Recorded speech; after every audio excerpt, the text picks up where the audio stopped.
Okay, hi folks. I think most folks on this call know me. I'm Steve Croft, and I'm the director of the student research program here.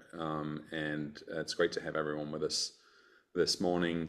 We'll be having some talks from interns at Astron in the Netherlands, also from Sardinia Radio Telescope in Italy, and also from our colleagues at the University of Galway. And we also have a student this year at the University of Oxford who will not be presenting today. Their program is a little bit offset from ours. But thank you to everyone who's been a part of the internship this summer, to our interns, of course, to our mentors and partners. I'm excited to hear the results of your research today, and apologize that I'm not there in Berkeley in person, but Matt Lebowski, who is there, will be running things locally, and I'm just going to hand over to Matt, and we can get started. Thanks. Yep, everybody, welcome. Let's just, I guess, dive into the talk just because I see the first one's already loaded up. Hi, Bramuel. You can start presenting now. Hello. My name is Bramuel from Kenya, University of Nairobi, and I'm interning at Astron, the Netherlands Institute of Radio Astronomy. And I've been working on a project titled Searching for Radio Emission of Solar Type Stars using LOFAR data under the supervision of Dr. Ivey Davis, Dr. Joe Callingham, in collaboration with Dr. Vishal Gajjar. And the main goal here is to investigate whether observed magnetic activity in optical wavelength, such as flare and rotational variability, can help identify stars that produce low frequency radio emission.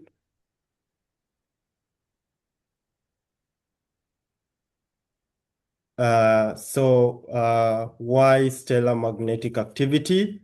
At low frequencies, solar radio emission shows up in type 2 and type 3 bursts, and the sweep of these bursts gives us information on stars' ambient medium, and understanding the intervening medium helps us to predict the technosignature propagation and characterize the broader natural radio background, which is useful in SETI. So this is my research workflow. So as provided by Gaia catalog, which contains stellar properties such as distance, radius, and temperature as well as position. And this catalog contains a nearby solar stars less than 100 parsecs. And from this particular data, I'm able to get the optical activity from tests as well as radioactivity of a particular target star using LOFAR and LOFAR 2-meter sky survey. And after obtaining these two, both optical and radioactivity, I'm able to combine to be able to study stellar magnetic activity. And then after running the pipeline, I have to do burst injection and recovery. And this is basically to come up with a synthetic or a fake burst and then introduce it into my pipeline. And the main idea is to be able to test whether I can be able to inject the burst and recover it. And after that, I do the dispersion search and then image plane verification, and then optical activity correlation, which tells us more about rotation and flare rate. And I was able to run these particular, this is the optical data that I was able to run, the light curve, and I wanted to obtain the flare from my target star. So what you're observing here is this is the stellar variability. It's caused by stellar variability. And then I did the detrending to be able to remove long time delays in the observed light curve. So I unfortunately wasn't able to detect any flare. Flare is a sudden increase in brightness of a star, followed by a gradual decay. So I then later observed this same data in radio wavelength, and I started by obtaining the dynamic spectrum, which tells us more. It's basically the distribution of flux density as a function of both frequency and time. And then this is our radio light curve, which tells us more about the flux density as a function of time. And I was also able to extract the spectrum, the total radio spectrum, which tells us more information or shows the distribution of total flux density as a function of frequency.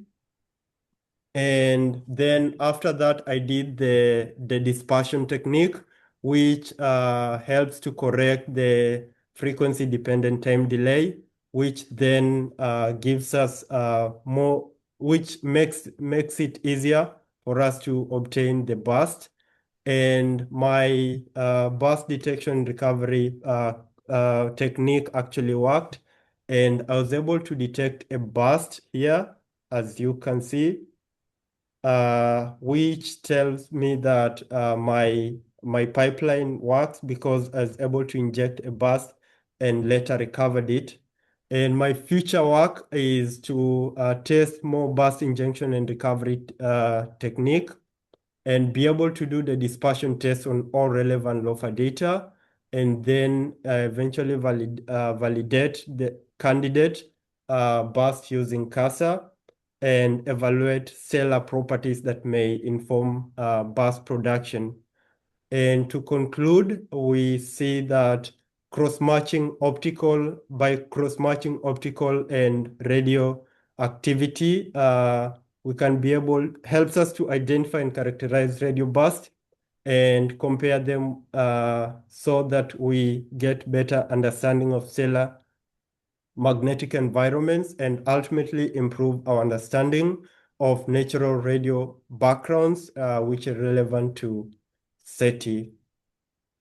And thank you. I may take some questions. Any questions, anybody? Here or online?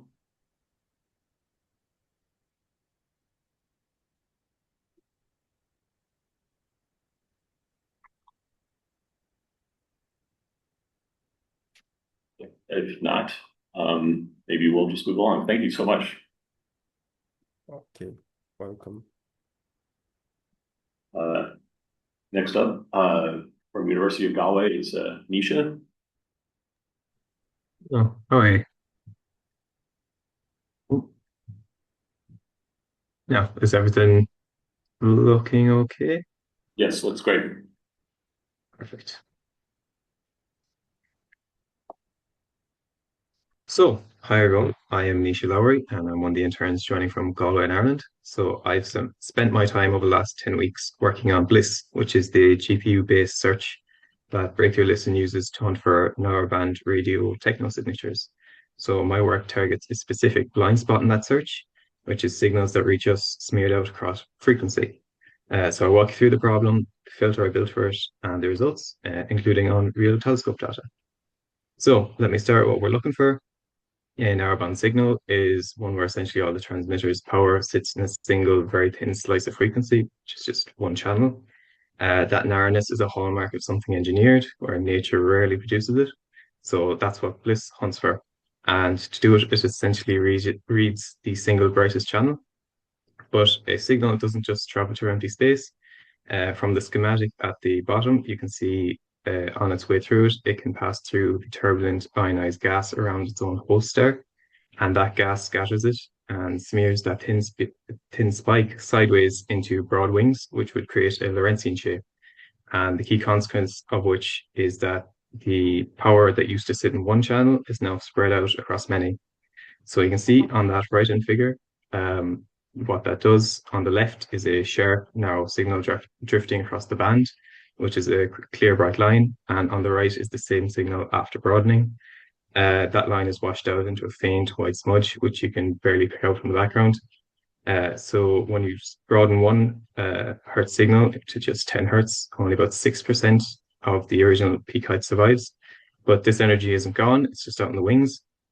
But that's exactly where a search that reads just one channel would never pick it up. And this matters most at low frequencies. As broadening gets worse, the longer the wavelength. So in LOFAR's band, around 100 megahertz, more than 60% of nearby systems smear a signal past 100 hertz. So for a low frequency search like this one, dealing with broadening isn't just a refinement, it's actually a priority. But just a quick word on the instrument, since it comes back later. LOFAR is a low frequency radio array, and observations for this work were recorded at 2 of its stations, one at Birr in Ireland and one at Onsala in Sweden, which are about 1,300 kilometers apart. The pairing is good because the 2 stations are so far apart, which, as we'll see later, is what lets us throw out local interference. One correction has to be made, though, because of this, is because the Earth rotates and moves around the sun, a signal reaches the 2 stations at slightly different times, so both have to be barycentered, which is corrected for the solar system's barycenter, which is roughly the center of gravity. But once that's done, a genuine signal from beyond the solar system lines up consistently at both stations. But for now, just keep the 2 in mind, as they are how we'll separate real signals from interference in the second half. So how badly does broadening hurt the search? This plot shows it measured in simulation. I take simulated signals of increasing width, and for each width, I ask how bright does the signal have to be before the standard search reasonably finds it, which is the vertical axis, the detection threshold, where lower is better. And the curve climbs steeply. A narrowband signal is picked up at a signal-to-noise ratio of about 6. By the widest signals, the search needs an SNR of about 115. It has to be way brighter to be seen purely because it's spread out. Nothing about the signal's total energy changed, only its shape, and that alone pushes it under the detection bar. That climbing curve is the sensitivity we lose to broadening, and it's the gap I set out to close because physics say broadened signals should be common, so that gap could be hiding real detections. So what I built, the right tool to find a known shape buried in noise is a matched filter. If you know roughly what shape you're looking for, you slide a copy of that shape across the data and add up the power underneath it. Instead of reading one channel and throwing away the wings, you gather the whole smeared signal back into a single strong number. Of course, you don't know real signals width in advance, so rather than one filter, I use a bank of 6 of them, from 1 channel wide up to 120, and the search takes whichever responds strongest. Now, the catch of this is that when you try 6 filters, you give random noise 6 chances to fluke a high instead of just once. So the bank has to clear must be higher. Its false alarm floor, which is the level the noise alone can reach, sits around 30 against 6 for just the single channel. I've measured that floor by running the identical searches on pure noise, and every result I show is counted only after paying that cost. So, does it work? Well, the answer is here.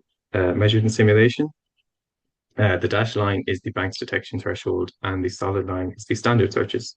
And as you can see, the standard climbs steeply with width, while the bank stays low. On the right, that becomes a sensitivity gain rising to about 1.8 times in the widest signals. And notice the 2 searches are actually complementary. As for narrow signals, the bank actually does worse, which is correct as there's no wings to recover. So you'd run the standard search there. And for broad signals, the bank wins. So in practice, you'd actually run both and take the better of the 2. Just a note on drift, as real signals drift in frequency due to the Doppler effects of the planet and the signal origin moving. And BLISS already corrects for that. So when I repeated the test across drift rates, the bank keeps its advantage.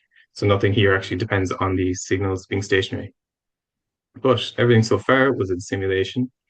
So this slide, the same search is running on a real LOFAR observation of roughly 110 to 180 megahertz, the band the 2 stations share. So the top panel is how many candidate signals the search flags across the band. Now, in real data, there's no injected truth to check against. So to confirm the search is behaving, I compared it to the standard BLISS single channel search run on the very same file, and also to Turbo SETI, which is a separate, well-established narrowband pipeline, as an independent second opinion. The bank recovers about 69% of these bright narrowband hits that those searchers found, and that figure holds steady across all 10 segments of the observation. So the search reproduces what trusted method finds and does it consistently. The right-hand panel plots each candidate's bank response against its single channel response. So broadband interference, which is wide by nature, shoots up on the vertical axis, well clear of real narrow signals that sit near the diagonal. That separation is how I flag it, which this test says as a clear limitation, is that it is absolutely saturated with radio interference, which leads to the obvious problem. Interference is bright, so it sails straight over any brightness threshold you set. So how do you separate from a genuine signal? The answer isn't brightness at all, it's actually geometry. And this is where the two stations that I mentioned before come in. A real signal coming from the sky arriving at both stations at once. Local interference, which could be a transmitter, an aircraft, or a satellite, show up at one station but not the other. So if we take everything that appears at both stations and demand it match tightly in both frequency and drift rate, almost everything drops out. What survives is at the level you'd expect from pure chance. And on a patch of sky with no alien transmitter, that clean null result is exactly what should happen. And it demonstrates the two-station test does its job. And the two-station comparison is exactly where my part would hand over. Building a full station-to-station coincidence analysis on top of these catalogs is the work of my fellow intern Zainab that she's been doing, which she'll present next. So to bring it all together, a search built for sharp narrow spikes goes blind to broadened signals. The authors of the broadening study argue that this could be one contributing factor to why narrowband searches have so far come up empty. And whether or not it turns out to be a large effect, it's clearly worth not being blind to.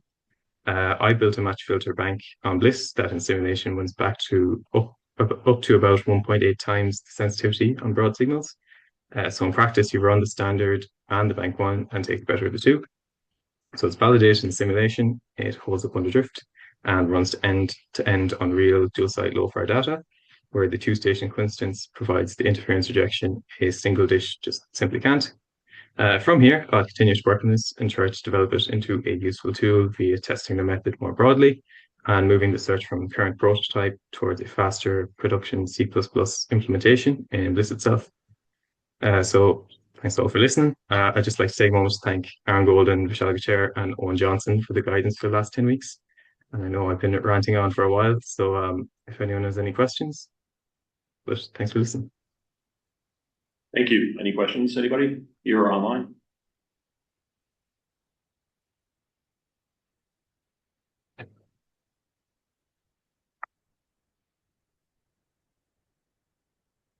Guess not. That's good. We'll segue right into Zainab. Yes, I will just share my screen.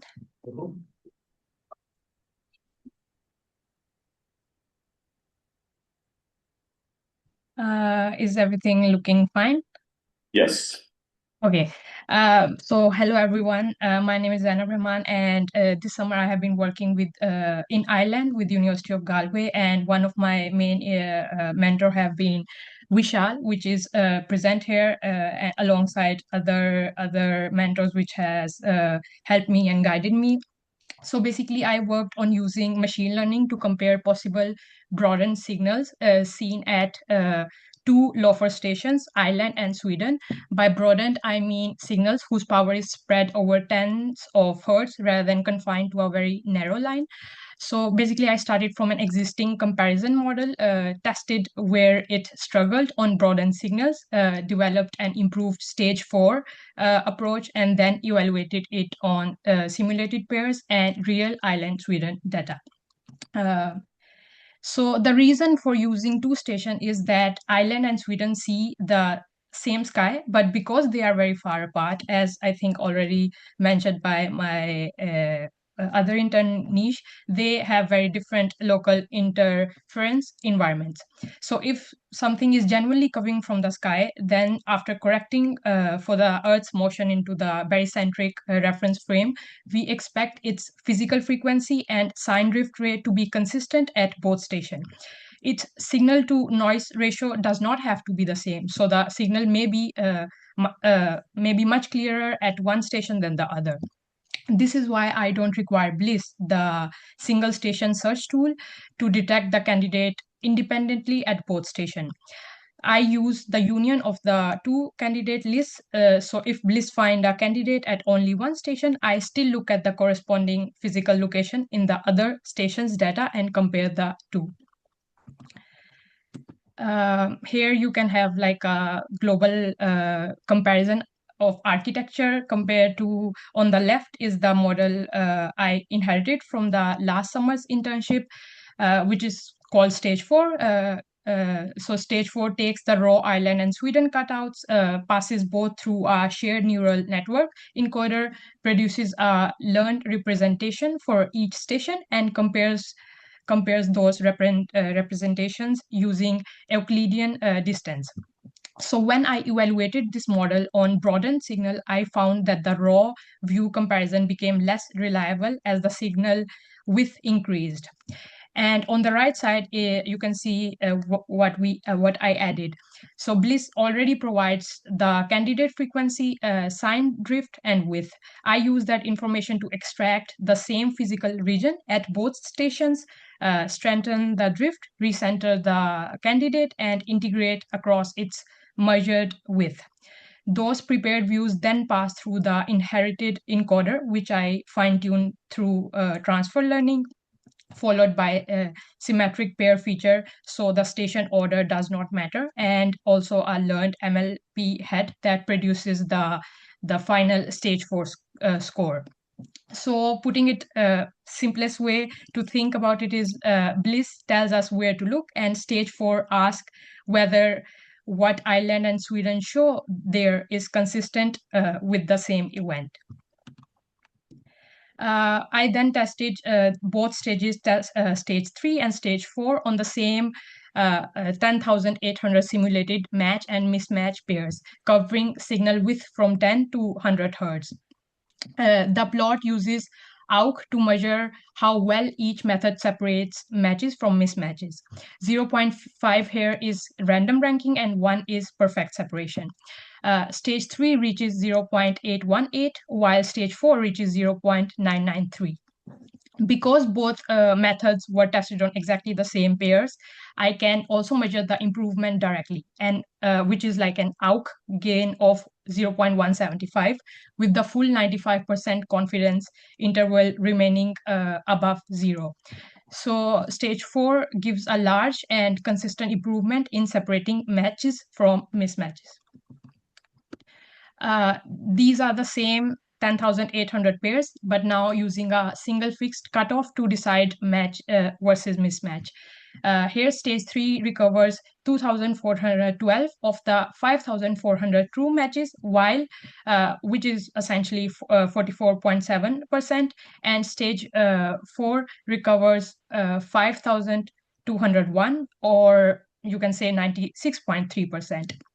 And importantly, I did not get that improvement by simply accepting more pairs as matches. The false positive rate stayed essentially same, about 3.2% for stage 3 and 3.1% for stage 4. So the practical result is much higher true match recovery, with false positive staying essentially the same. I then applied the same workflow, which I just described, to a real simultaneous Ireland-Sweden data. These slides show what that looks like for one real candidate.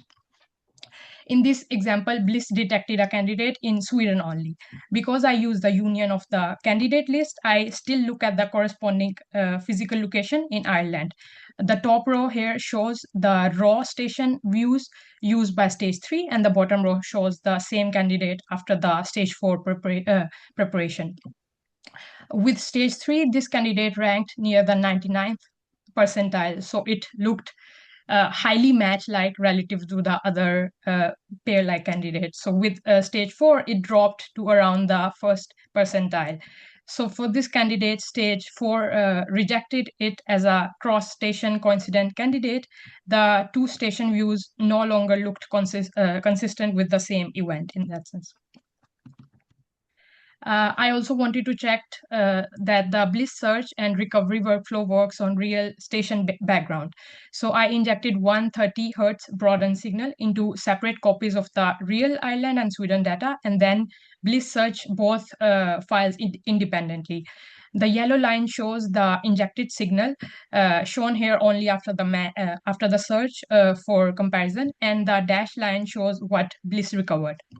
So BLISS independently recover the signal at both stations, while the expected frequency and sign with the expected frequency and sign drift. So this confirmed that a broadened signal could be injected into the real station backgrounds and independently recovered by BLISS at both stations. So overall, I started by evaluating the inherited stage 3 model from last summer internship, and I evaluated on broadened signals and identified the loss of raw view performance as signal with increased. I then developed stage 4 to make the Ireland-Sweden comparison candidate informed and more effective. In testing, true match recovery increased from 44.7 to 96.3%, while false positive stayed around 3%.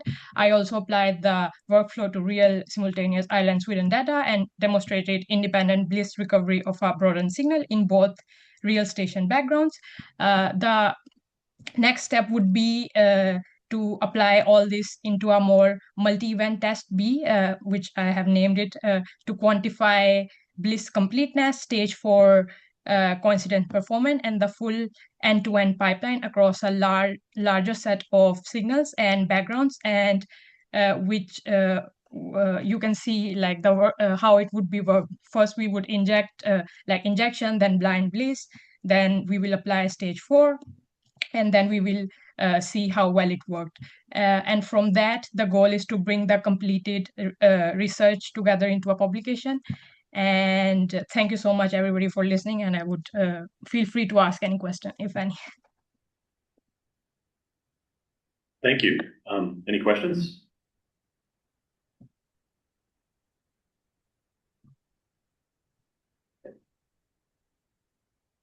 I have a question. Oh, there's a question. Andrea? Hi, when you're doing your search comparing signals between the two telescope sites, what's your kind of tolerance for, let's say, drift rate and frequency or the parameters like that? Because BLISS might not necessarily put out the same drift rate or frequency for any one given hit, right? So like the tolerance was only used afterward to audit the blind search recovery. It was not provided to BLISS during the research in that sense. Okay.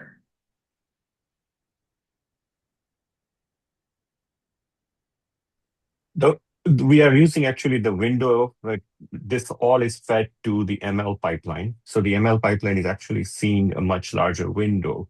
So irrespective of BLISS being wrong by a few hertz here and there, the window that we feed to ML is sufficiently large that this basically captures the signal anyway.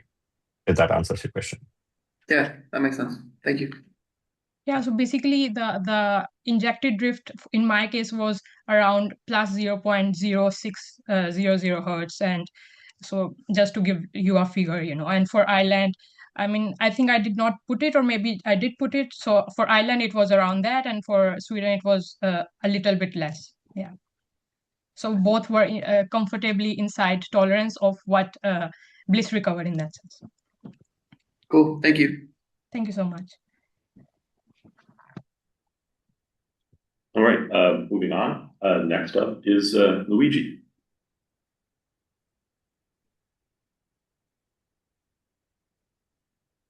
Hi, can you see me? Yes. Okay, I'll share my screen. Okay, can you see the screen? 1 second. Yes. Okay, so thank you. I'm Luigi from the SRT group of this internship, and I'm a master degree student of the University of Cagliari. Today I'll talk about this project that is about exploring the Karhunen-Loève transform for technosignature searches with MeerKAT.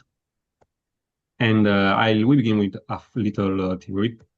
So our goal in this project is to mitigate the RFI signals in MeerKAT data in order to remove them from the data and search for a signal of interest without RFIs.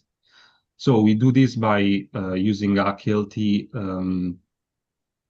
based pipeline in order to reconstruct these RFIs. And then we can remove them from the data and search for our signal of interest. So why KLT and what is KLT? KLT is a technique that involves the decomposition of a stochastic process using this Karhunen-Loève series, and is an algorithm that is lower from the FFT, but is much more accurate for lower signal to noise ratio signals. We use in our project the CKLT, that is a variant of the KLT that was introduced by Matteo Trudeau et al. In 2020. And it works by taking in input the time series array and segment it into key blocks of length W to construct these realizations matrix. And then we can compute our covariance matrix using this estimator in order to eigendecompose the covariance matrix and finds our eigenvalues and eigenvectors. We then sort our eigenvalues in descending order, and we can separate between signal subspace that is the one that is denoted by the M dominant eigenvalues, and the noise subspace, the subspace that is the one that has the other eigenvalues. This is because the signal subspace eigenvalues are highly correlated from the other one.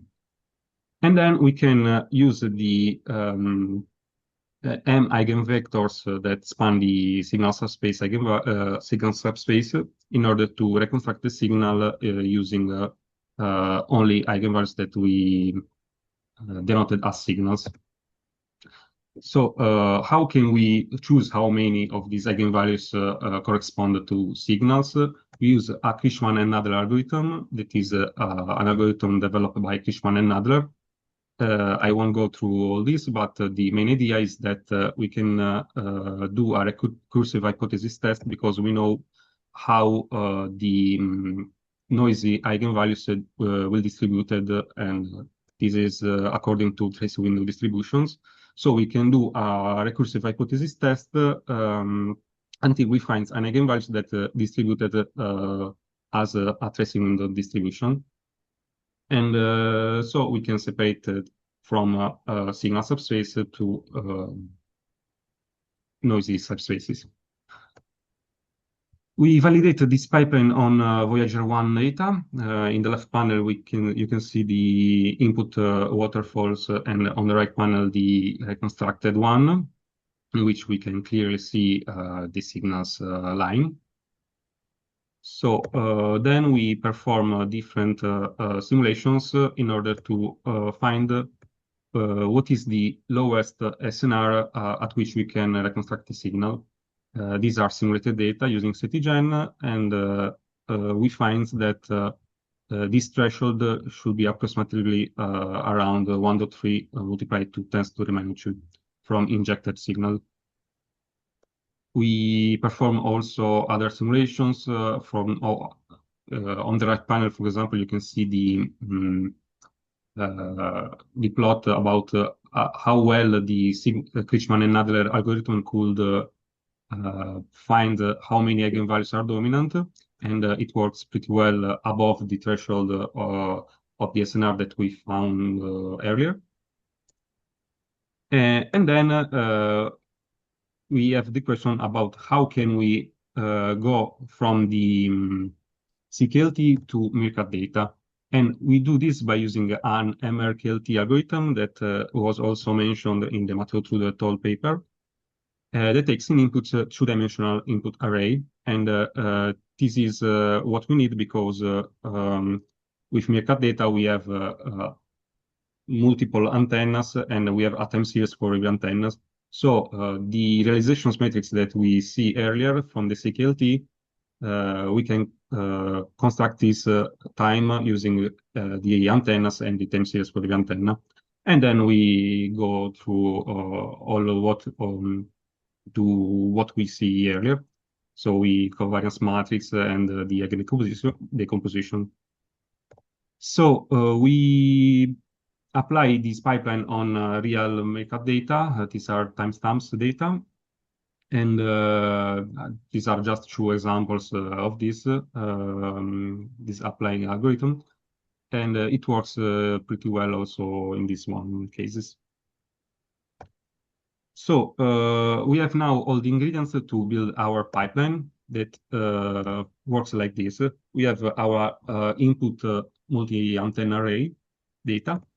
We perform a beamform in order to select different sky positions that we denoted by of beams that are around a known beam, because we want to extract the RFIs from the off beams using the MeerKAT algorithm. And by doing this, we can reconstruct the RFI signals that we can then remove from the on beam in order to do a follow-up CKLT on the on beam to search for signal of interest. We apply this algorithm with simulated data using SETI-gen and cut-point modules on Python. You can see all the implementation in the GitHub repo. And I skip this because I lack of time. Okay, this is one important plot. In the left panel, you can see the CKLT applied on the data before the RFI subtractions. And on the right panel, you can see the CKLT applied after the on subtraction. And you can see that in the left panel, we see only the RFI, while when remove that, we can actually lock onto the signal of interest one. So we perform also other simulations with different configurations of this pipeline. And one plot of interest, in my opinion, is that one on the center bottom, in which we have the signal of interest loss with respect to the off radius, that is the distance between the off beams and the on beam at the center. And we can see that if the off beams are farther from the on beam, we lose less signal, because in the reconstruction, some signal could lack also in the off beams. And so when we reconstruct that, we are removing that part of the signal. So in conclusion, we build this pipeline with an automated automated selection of the M eigenvalues that are dominant in the pipeline. And one open point that remains is to explore the possibility of this application of this pipeline with different RFIs, and this is an open point for now. So for future perspective, we can test this pipeline also on real data if we would have any, and compare this pipeline with different methods such as adaptive beamforming, etc. So for now, thank you all for listening.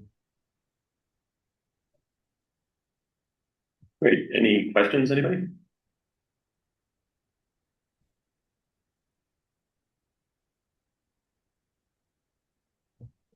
If not, thank you. The next two presentations.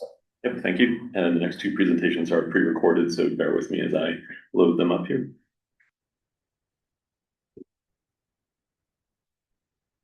We're going to start with Filippo. Sorry, I'll share their screen.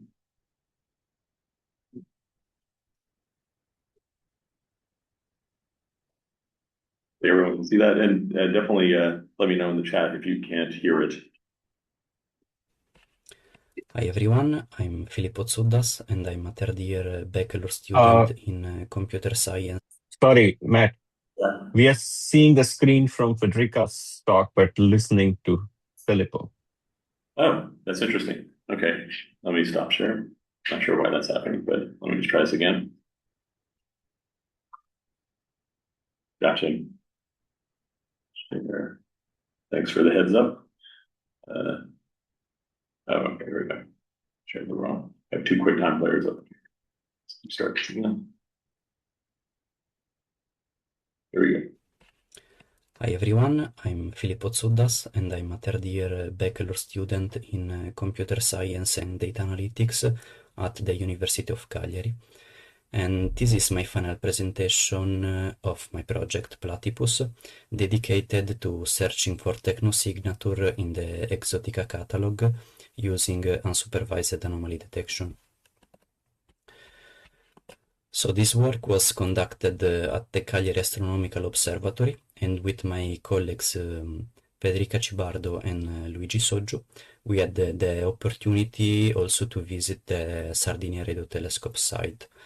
I worked closely with our mentor in loco Maura Pilia and online with Vishal Gajjar. So Platypus starts from UDMA, which is a teacher-student distillation architecture with a memory-enhanced autoencoder proposed by Key et al. In 2024.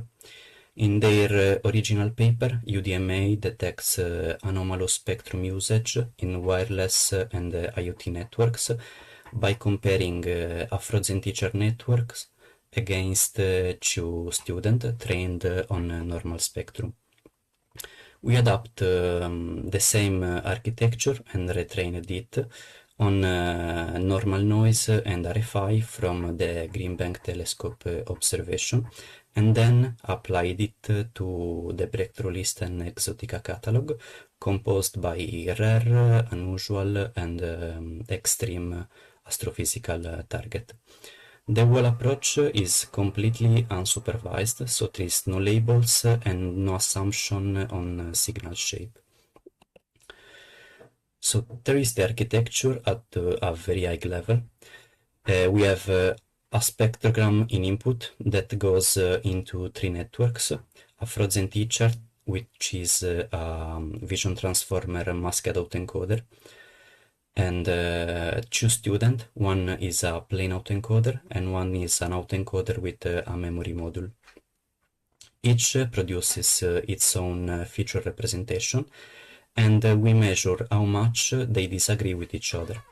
On normal noise, all 3 networks should agree closely, and then when there is something anomalous, they should disagree, and that disagreement becomes the anomaly score.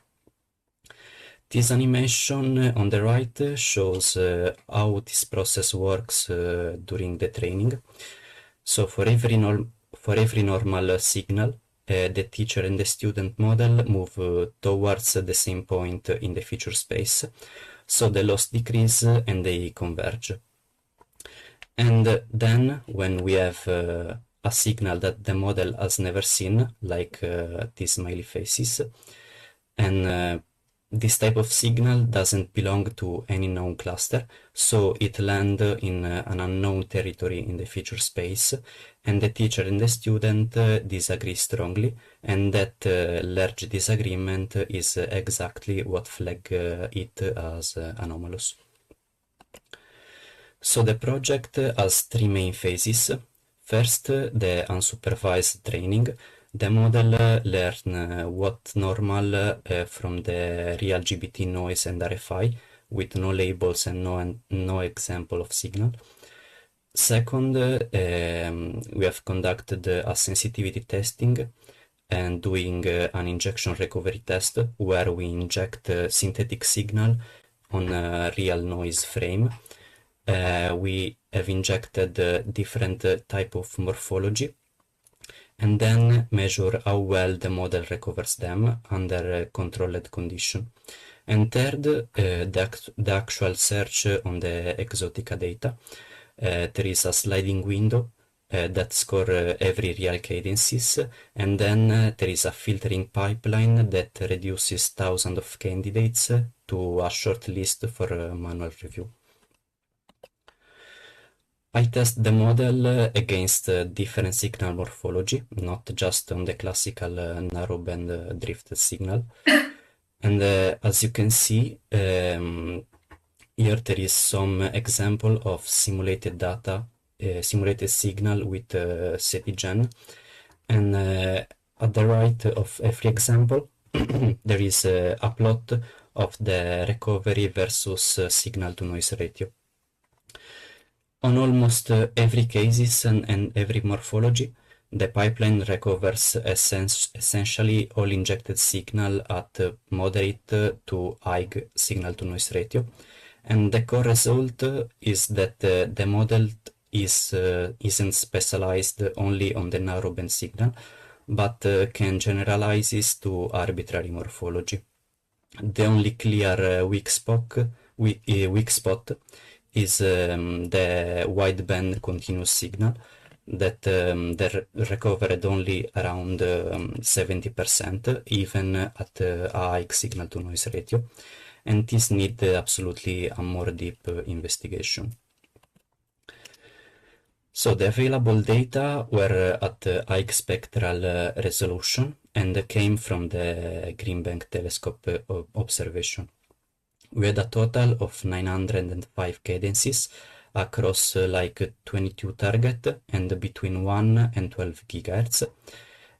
So these cadences were split into training set, validation set, and at 364 cadences held out for the actual inference search. After running the inference pipeline on the full set of held out cadences, we found some interesting candidates that still need to be validated to exclude possible RFI. What's notable is that the pipeline didn't just find classical narrowband signal as the signal on the right, but it also picked candidates with completely different morphology, which deserve the same level of validation and inspection. A few things are still open. So the filter pipeline needs a proper threshold calibration and a systematic false alarm rate measurement. And 2 of 3 Green Bank telescope data product, so the high time resolution and medium resolution data, still need to be trained and run, because during the internship there was an issue with data transfer. And there are also open hyperparameter experiment, like varying the memory bank size, and a trade-off between the detection and the localization performance that currently favors different architecture. And that's it. Thank you for listening. And if you have any question, feel free to message me on Slack or via email. And again, thank you for this beautiful opportunity. Bye. Great. Now we'll move on to the pre-recorded talk by Federica.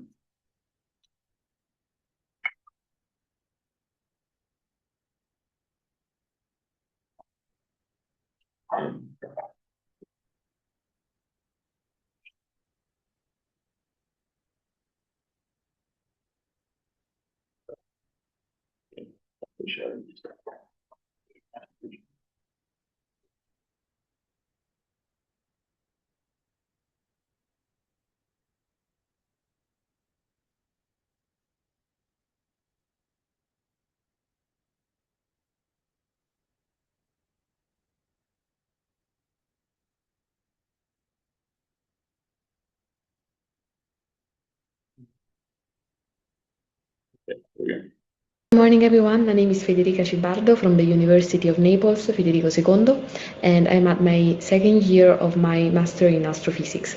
So over my internship, supervised by Maura Pilia and Vishal Gajjar, I worked on a question that basically sits between radio astronomy and machine learning. So can large language models help us search for technosignatures?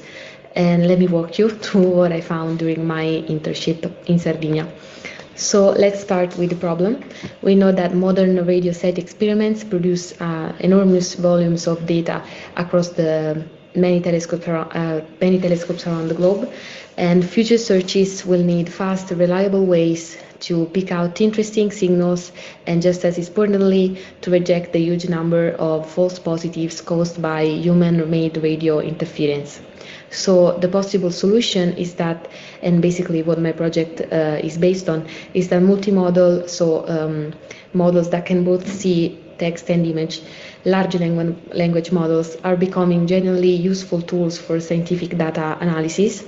And the project basically was based on building a benchmark dataset designed to test how well these models can identify, classify, and explain the signals relevant to radio technosignature search, both through prompt engineering and through fine-tuning. So to do that, we need data with known answer with labeled examples. And we simulated cadences using SETI-Gen. So a cadence, we know that it is a stack of 6 panels.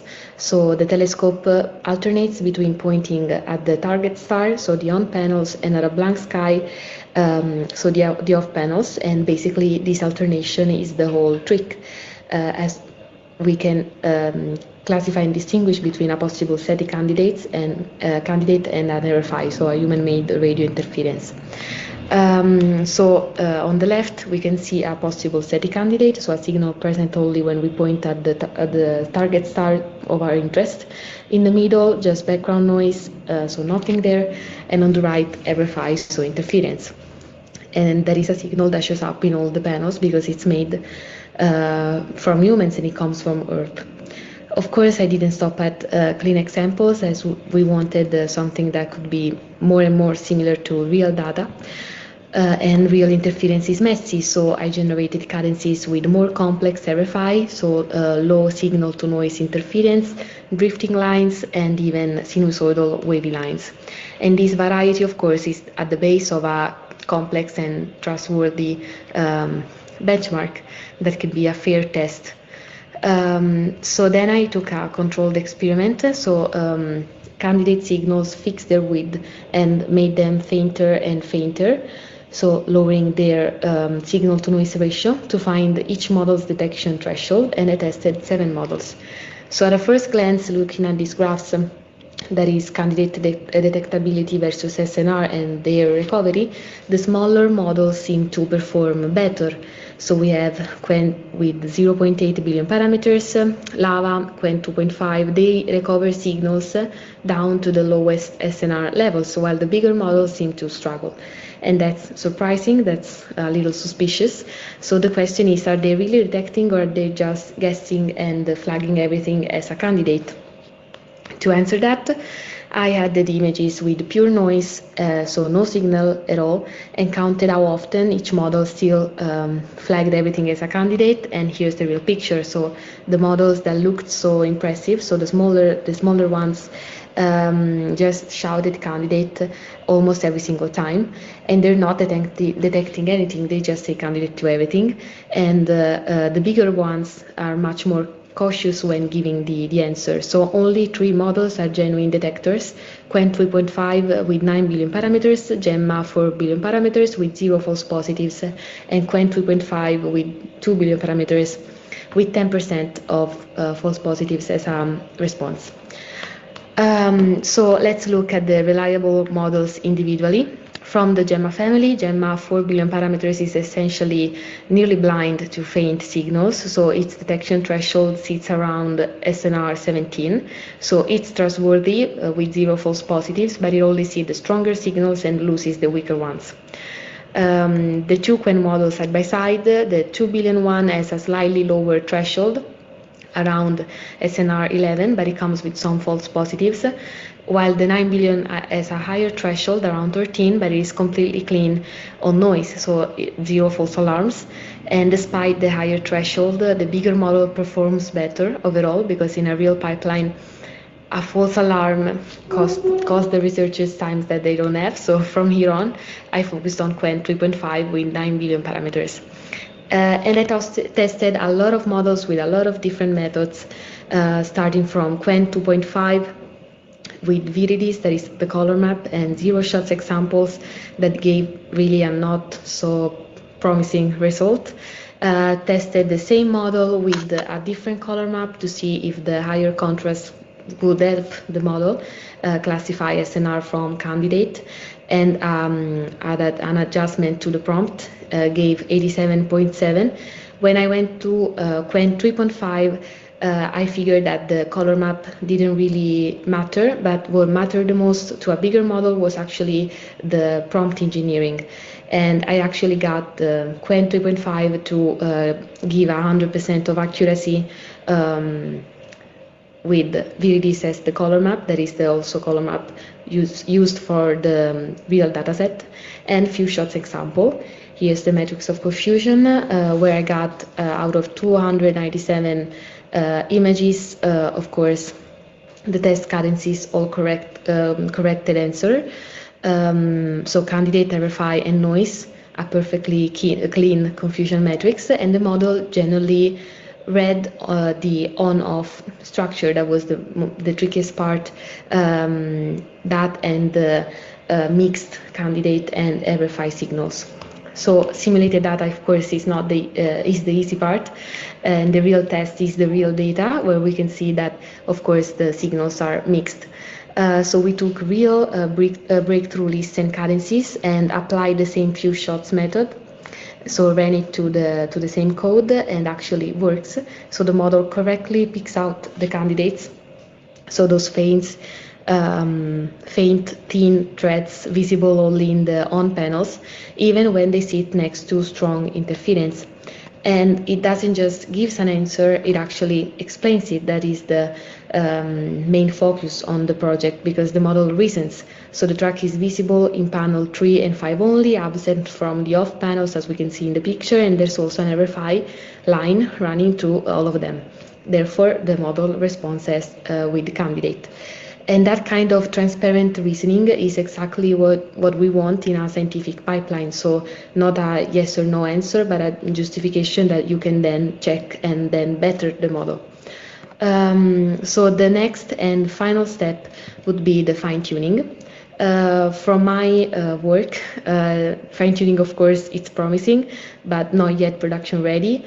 On the simulated data, the fine-tuned model reached almost 95% with perfect precision, but on real data, it doesn't yet generalized. So the rendering of real cadences differs from the training sets, and the model falls back on the most frequent answers. So the next steps are clear. We have to close the gap between simulated and real data by training on real style images, reduce memorization in targets, and broaden the range of signals. And few shots right now is what I found was the most accurate method for this classification. So with that, thank you, and thank you for the opportunity. I'm happy to take any question if anyone has. But we were very excited about these results.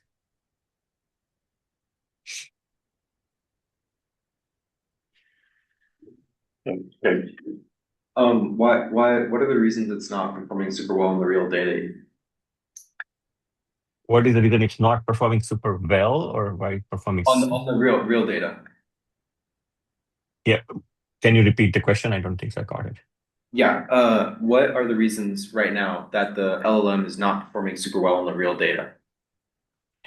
In fact, if you notice it is performing super well. It's like almost 100% with a few short example on a real data. But we have to remember that these real data is based on our current detection threshold that we have set, which are in most cases are slightly higher. So signals are very clearly visible. I think we need to test it with the lower SNR threshold and see if it is able to detect signals in a lower SNR environment as well. Okay, thank you. Do you have a quick question? Okay. Great. Thanks. And at this point, we're going to move on to the local Berkeley RU interns, starting with Brett.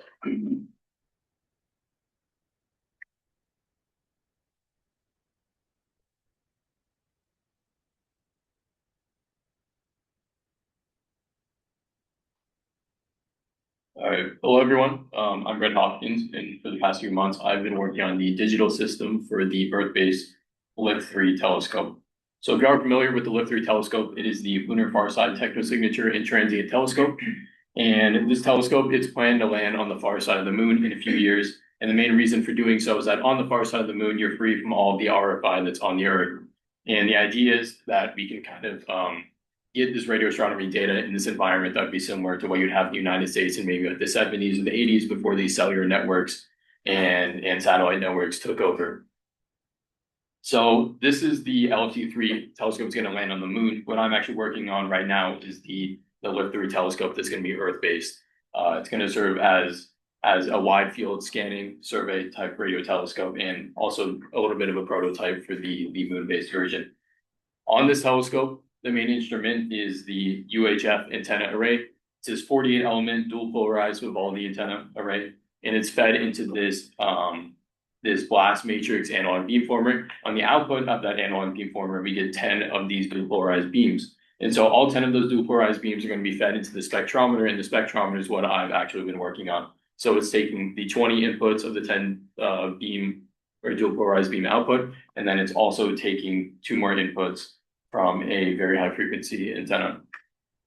So if you are familiar with the spectrometer, in radio astronomy, we have these ADCs that they sample super fast. So the ADCs in this project are going up to 5 gigasamples per second, just 5 billion times per second. And the goal of the spectrometer is to take this raw ADC sample data and convert it into a frequency power spectrum. And because this is an immense amount of data, we need to be able to process it at the same time that it's coming in, because we can't store the data anywhere in the meantime. So these systems are often run on something called an FPGA, which is a type of reconfigurable integrated circuit, and you can parallelize all of your operations, and you can design the whole system to specifically work to serve as a spectrometer. So Casper is the backbone for this project. It's also known as the Collaboration for Astronomy Signal Processing and Electronics Research. And what Casper has provided are these blocks that have abstracted away some of the more complex signal processing algorithms, such as like the PFE and FFT. And what it helps radio astronomers do is that we can design these instruments. We don't have to worry about all these parts that are consistent with every radio telescope. Like every radio telescope has a PFE and FFT. So we don't have to think about that part. We can use these very simple blocks, and we can focus on the functional implementation for our specific requirements. So for this spectrometer design, the UHF array, which is the main instrument, is operating at 2,700 megahertz. Sadly, because the current generation RF socks, which are the main kind of all-in-one unit for these spectrometers that we're using, they only max out at 5,000 megasamples per second. So we're limited to only going to 2,500 megahertz. And this is because of something called Nyquist sampling criteria. You need to be sampling at double the maximum frequency of the signal you want to look at. So the board that we've selected for this is something called the RFSOC 4x2. The RFSOC 4x2, we had some problems with it based on the power, and it's also limited to only one 100 gigabyte Ethernet port, and one 100 gigabit Ethernet port is not really close enough to send over all 2.5 gigahertz of the signals that we're sampling. So there's two designs in this project. We had to redesign it because of some power issues that I just mentioned.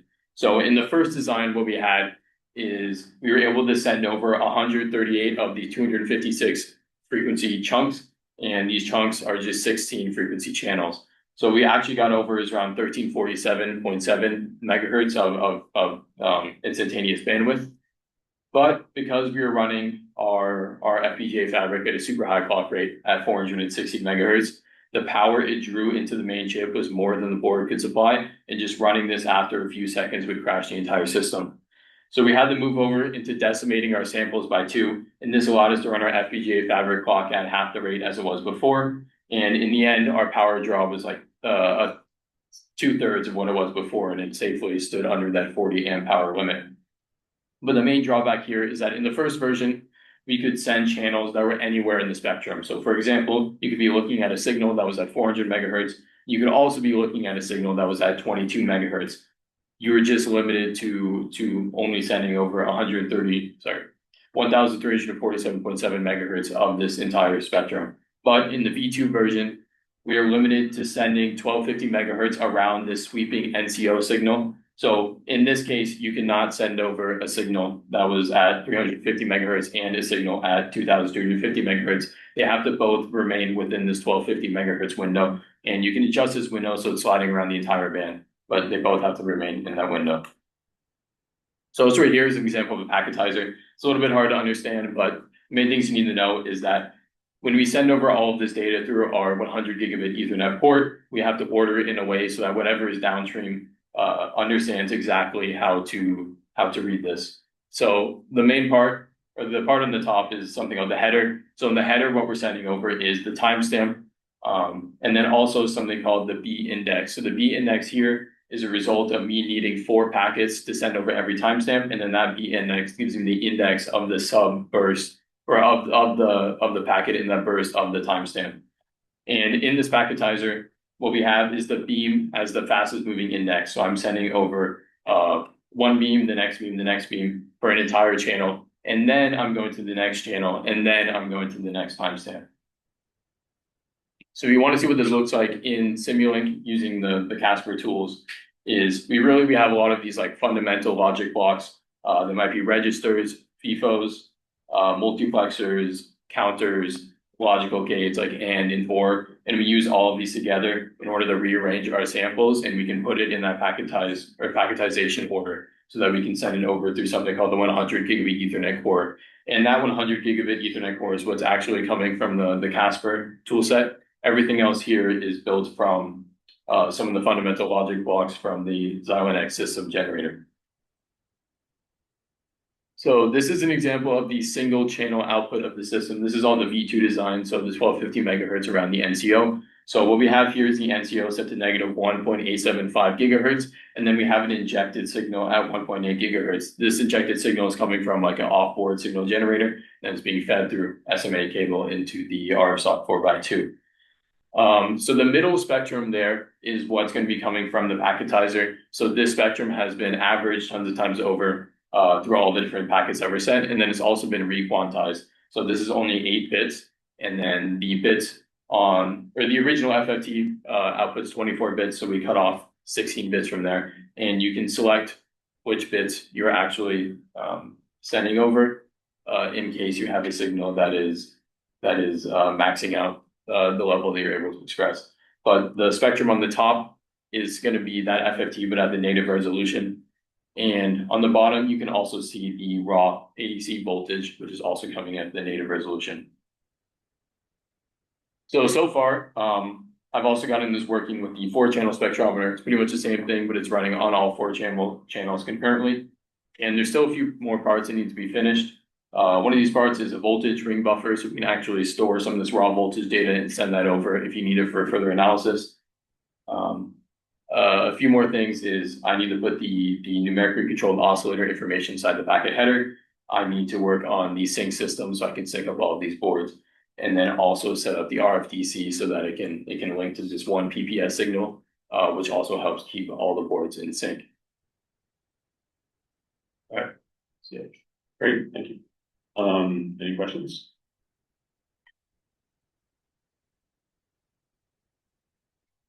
I actually have a question, just a sort of a naive question, but I'm not sure about the development of these RF SOCs, but will there be hope for better sample rates in the future or near future? Yeah, so there's a series coming out called Versal RF, and they have internal ADCs that I think are at 32 gigasamples per second. So it's almost an order of magnitude over what the RF SOCs can do. Oh, okay. So, but I don't think you're able to like process all of that 32 gigasamples. I think you need to set like a lot of bandwidth limitations in there. Okay, I just don't know if it's gonna be like a more stepwise kind of thing. So. Yeah, I think they took a big jump, I guess.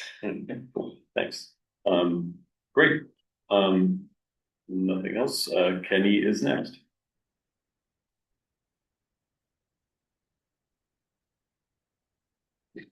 Okay, fantastic.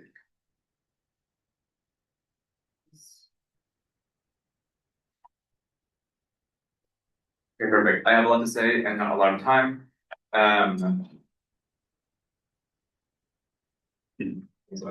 Perfect. Hello, everybody. Good morning or afternoon. My name is Kenny. I go to Yale University, and this summer I was working with Jim Davenport at the University of Washington to look for lasers using the Karhunen-Loève spectrograph. So the first thing you'll ask me is lasers for the question mark. And so the idea here is not unlike a bunch of school children shining lasers in your face. Perhaps aliens want to shine lasers in our face to communicate something or other. Perhaps you're here, perhaps hello, to get our attention or somebody's attention out in outer space.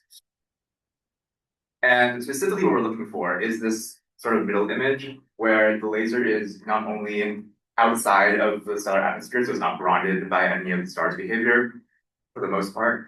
It's also very bright relative to the star, and it's one small wavelength, as opposed to this star and laser on the left, where the star is perhaps on par with the laser, and also the laser's inside the star. That's not what we're looking for. We're also not looking for some sort of spatially integrated laser, as we imagine that one laser shining in different directions is a much more energy efficient method than a sphere of lasers going everywhere all at once. So we'll leave this in the middle. Something about the instrument, so Karhunen stands for the Cagliari Alto High Resolution Search for M-dwarfs, so exo-Earths with near-infrared and optical Echelle spectrographs. It's a mouthful. It's on this 3.5-meter telescope in the south of Spain. And we're looking at their data with release 1, which is 19,509 spectra over 362 M-dwarf stars. Specifically, what we have here is the optical spectra. Karhunen is technically 2 spectrographs in one, an optical and a near-infrared side. Their data release 1 is an optical fully with a resolution around 93,400, so it's quite good. And I want to highlight here that they're specifically for M-dwarfs. This is super helpful for their main mission, which is radial velocities. So a planet will shift an M-dwarf that's dimmer and less massive, much more than a brighter, more massive star. Also, lasers can be much weaker to outshine these types of stars, which is super exciting. So the main questions that define my research this summer is how are we identifying lasers? What does it mean for our data? What is the minimum laser power that we can detect with Karhunen-Loève? And finally, are the lasers in the first data release of Karhunen-Loève? I'll go through these in order. So first, how do you identify a laser? So lasers kind of sit in this nice middle spot where they're around 1 to 4 pixels in width. This is roughly the same as the line spread function of the spectrograph. So the idea is that a very narrow laser goes through the spectrograph and is convolved with the line spread function. And that's what you get out functionally. This is different from cosmic rays, which go outside of the spectrograph detector, hit the CCD directly, and cause a spike in 1 or 2 pixels. And this is also different from your typical spectral features, which are broadened due to, as I said before, stellar atmosphere behavior, other stuff like that. They're broader than this 1 to 4 pixel range typically. So this is an injected, simulated model of lasers. You can see the 2 very bright peaks. They're narrow, they're high above the baseline. This is what we're looking for. So we can do a little bit of math, and I don't have the time to go through this all the way, but you can take a bunch of constants, for example, the luminosity of the star, the width of the line spread function, our noise, and convert that into an approximate luminosity for an expected laser. So you can see that across, for this one star, Gliese 47, for an arbitrary laser above these constants, we can get a pretty decent baseline of like what kind of laser we're looking at. So we're in the kilowatt range, typically from 10 to 100 kilowatts. And specifically, what we're looking at is this alpha parameter, where essentially every other constant in this equation is a constant. It's either the wavelength or the luminosity or the noise or the line spread function. But we don't know is this kind of arbitrary, how many times larger than this collection of constants must the laser be to be detectable to our pipeline. So what we do here is we tune this specific alpha parameter to a greater than 99.7% recovery rate. And the way we do that is with a bunch of injection recovery runs. So this blue line is any recovery as we increase this alpha parameter on the y-axis. And this orange line is our 99.7% recovery benchmark. So as you can see, if we have a bunch of injections, what we can actually do is get this, this threshold per wavelength. So we can realize that, for example, we're very sensitive in this 5,000, 6,000 angstrom range, not so sensitive in 8,000, 9,000 angstroms. And you can see this similarly in the recovery rate. This is overall wavelengths. It looks good. Things are going towards all recoveries as alpha, aka the amplitude of the laser increases. Something else you can do with this type of threshold, there's a bunch of stuff you can do with this. One of those is if you take that threshold for all stars, you can average those together or median those together, and you get a threshold that's universal that we can apply to all the stars in a uniform manner, so that there's a little bit more consistency in what we're expecting. So this is what we apply in our detection pipeline, where for every star, we're detecting peaks that pass this alpha threshold, this laser amplitude threshold. And one last thing that you can do with this thresholding technique is you can go back to this laser equation, because we now have a value for alpha that's constrained per wavelength. And you can take a median of that for every star and approximate what is the median power that we're sensitive to per star. So it's kind of a counterintuitive plot. On the bottom, the x-axis is our power increasing, and on our y-axis, it's the number of stars at which this power might exist at. So the point here is that maybe for 200 stars, there's a 1 kilowatt laser, but we're not sensitive to that, so it's below this blue line. For 50 stars, on the other hand, we're sensitive to around a 10 megawatt laser. It's above this blue line, so everything above the blue line is what we're sensitive to. Sorry, I misspoke. For 150 stars, this is the number above the blue line, we're sensitive to a 10 megawatt laser. So this sort of occurrence rate plot is very common in radio studies. This is the first instance that's happening in optical, as far as I can tell. And so it's a very nice constraint on what kind of lasers for how many stars are we expecting. Okay, final question. Are there lasers in the Nairobi one? I skipped the slide faster than I thought, but it's maybe probably not. So what we're looking at here is on this universal threshold, we run it through all of the data, no injections at all. What kind of peaks do we get out? And most of it is atmosphere from the Earth. So we have oxygen lines, hydroxide lines, atomic lines, whatever. And so we put some arbitrary cuts that we can play with much more to, in this case, constrain for transient lasers. So we cut out any lasers that, any candidate lasers that occur more than 3 times. Saying that if it occurs more than 3 times is probably an error line that's just repeating. And if it's too close to other peaks, we also cut that out. So if it's too close to probably an error line, it also is something related to that, perhaps. And so we're copying that out as well to just make a hard cut. And what we get out is around 1,000 filtered candidates in sort of this distribution. And a peek at some of these candidates, it looks like a lot of them are noise. So we can do some Gaussian stuff to cut those out if these are not Gaussians. That might help determine whether or not it's something or noise. We also see something that's probably a cosmic ray, which is pretty nifty. Note that this is multiple pixels, but we upsampled our spectrum to make the data more consistent. So in fact, in the original data, it's only 2 pixels. So I imagine this is likely a cosmic ray.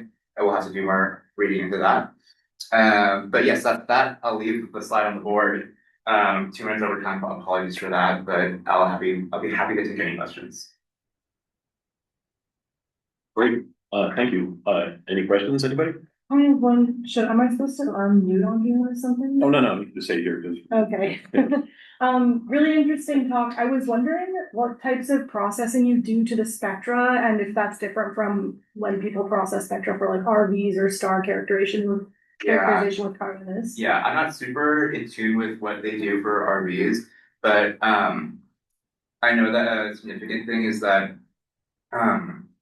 we sort of care about the continuum more than they do. Mm-hmm. So for a lot of the spectra, there's like kind of wonky continuum. They don't really care. It's not only really think about the shift.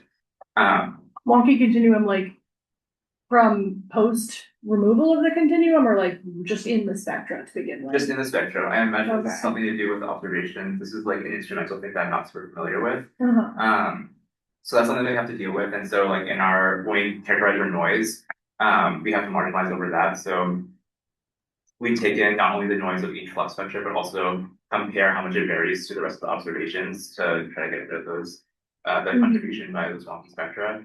Other than that, I think it's relatively the same in terms of just you want to make sure that the wave columns are consistent across data, stuff like that, just for processing sake. Do you keep the continuum in?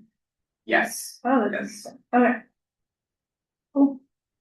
I guess we'll just dive right in. Yushin? You.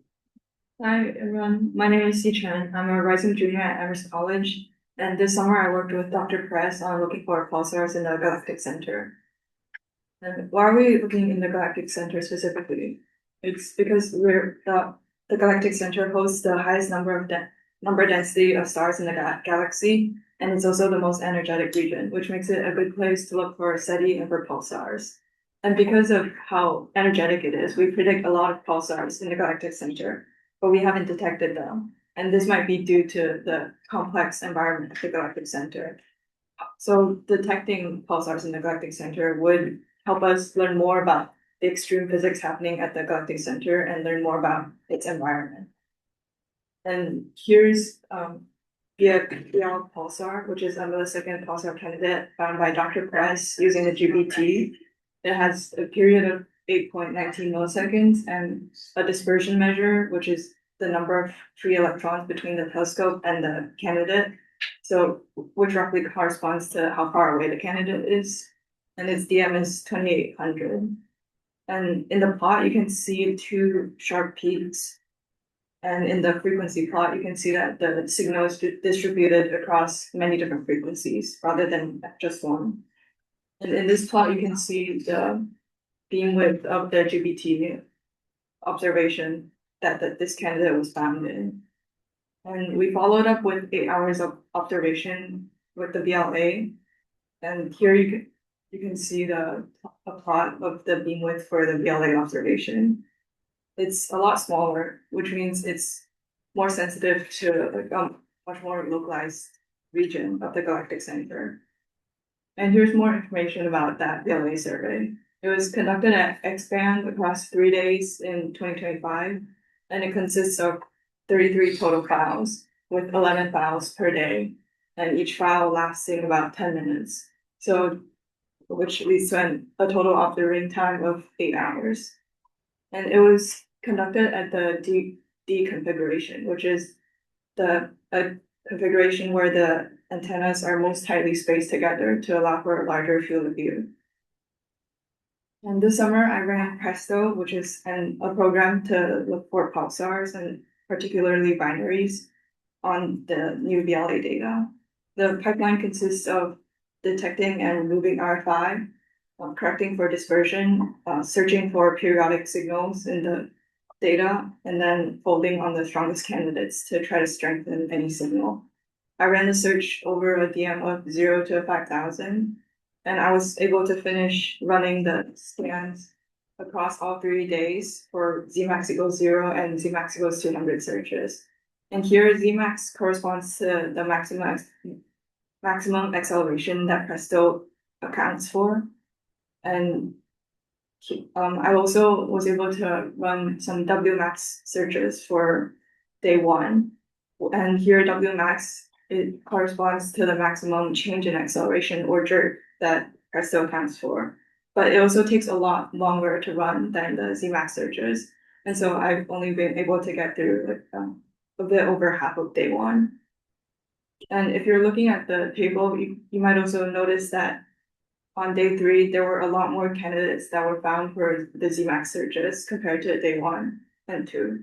And we're trying to look into why this might be the case. But one of the main reasons we're thinking of right now is that on day 3, the BLA was pointed in the general direction of a missile range, whereas on day 1 and 2, it was not, and which might introduce a lot more RFI. And then on day 3, the galactic center was also rising instead of setting, which was the case for days 1 and 2. But here's a plot of all the candidates that we've found so far. On the x-axis is DM, which is approximately how far away the candidate is, and on the y-axis is the period in milliseconds. And here are some interesting candidates we found for Z-max equals 0. For each plot, you can see two pretty sharp peaks, and also in the frequency plot, the signal is spread out across many different frequencies. And here is the candidates found for Z-max equals 200 for day 1. And these two are particularly interesting because it could have been a redetection of the same candidate with the same period and a similar DM, which makes it less likely to be RFI. But I'll also have to look more into that. And here's some interesting candidates for Z-max equals 200 searches for day 2. And here's a sensitivity plot of different surveys where each dot represents a known pulsar and each line represents a survey. And here I've added the sensitivity lines for the VLA in purple. So these are just some back of the envelope calculations, so it might not be the most accurate. And once we get more precise numbers, we might be able to improve the sensitivity.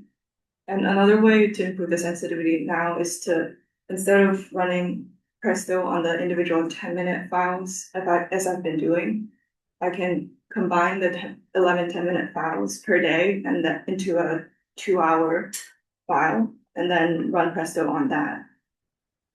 The problem with that is that there are time gaps between the scan files. And here you can see this is for 5 scan files, you can see that there's a bit of a gap between each one. And if you add up all these gaps, the total within 1 day would be 30 minutes, which is quite a bit. And it might affect whether Presto is able to detect the periodic signal. And so to account for these time gaps, I've been running simulations. For these simulations, I'm using only 5 files for a total of 1 hour, just to make the computation lighter. And I've been able to run 5 simulations so far, where for each one, I injected a periodic pulse to simulate a pulsar with a fixed DM, period, and signal to noise ratio with these values. And I varied the p dot, which is the period derivative. And you can see the 5 values that I chose here. And in the future, I'll look at the results of the simulations to hopefully account for the time gaps and be able to run Presto on full epochs, and then complete the Wmax equals 600 searches that I mentioned I wasn't able to complete for the individual scans. And another thing I wasn't able to get to this summer was running single pulse searches on the VLA data to look for technosignatures. So that would be also a good direction for future work. But that's all from me. Thank you. Great. Any questions, anybody?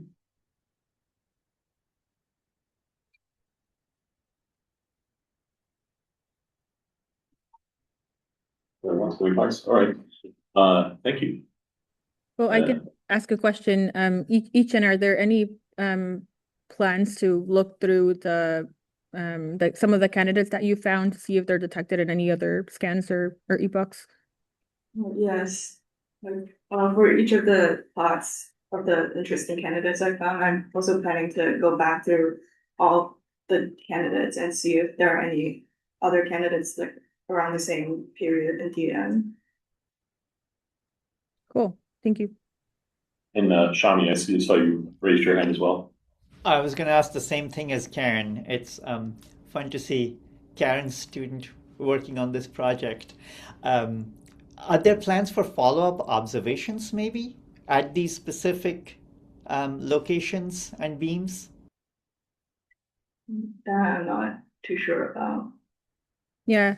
Hi, Shami. Thanks. Yeah, I mean, I work with Jim and Shami a bit in undergrad, so it's nice. It's coming full circle now. I'm paying it forward to Ichen, but we had these VLA pointings that were only focused on like the inner 7.2 arcsecond region of the galactic center, but our plan would be to eventually expand to like the neighboring the next circular ring region around that pointing with the VLA. Awesome. Great, thanks, everybody. Alina, please.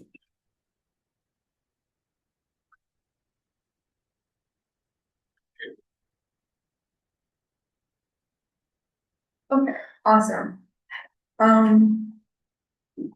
everybody. My name is Alina Stengel. I'm a rising junior at Cornell University, and this summer I was working with Ben Jacobson-Bell and Dr. Shami Chatterjee and Jim Cordes on the project Planetary Radar as a technosignature. So for a little bit of context as to what planetary radar is, we regularly transmit very powerful radio up at bodies in our solar system. And from the reflected radio that we receive back, we can map a bunch of properties of these objects like surface, velocity, rotation, and things like that. And planetary radar uses especially powerful radio waves. Arecibo, notably, was not only able to transmit up to 1 megawatt of power, and so a Sophia-shaped paper from 2025 actually showed that assuming a square kilometer array-like receiver, planetary radar was detectable around 12,000 light years out, as compared to DSM communication to our spacecrafts was only detectable around 65 light years out. But an unintended consequence of all of our tracking of these asteroids and bodies is that our signal leaks around these objects, and these signals would be highly detectable as a technosignature if they were intercepted. So if we were to consider one of these example transmissions, this is the footprint of our transmission to observe the asteroid 2017 SL16. This was done in 2019. This whole transmission was around 140 minutes long, and it was a continuous wave transmission, which essentially means it is theoretically monochromatic.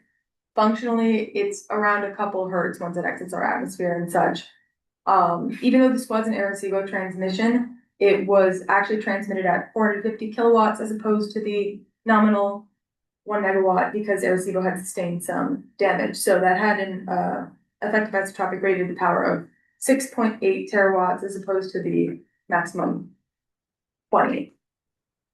If we were to look at one specific star that intercepted this signal, you would see this star right here, which is FT Piscium.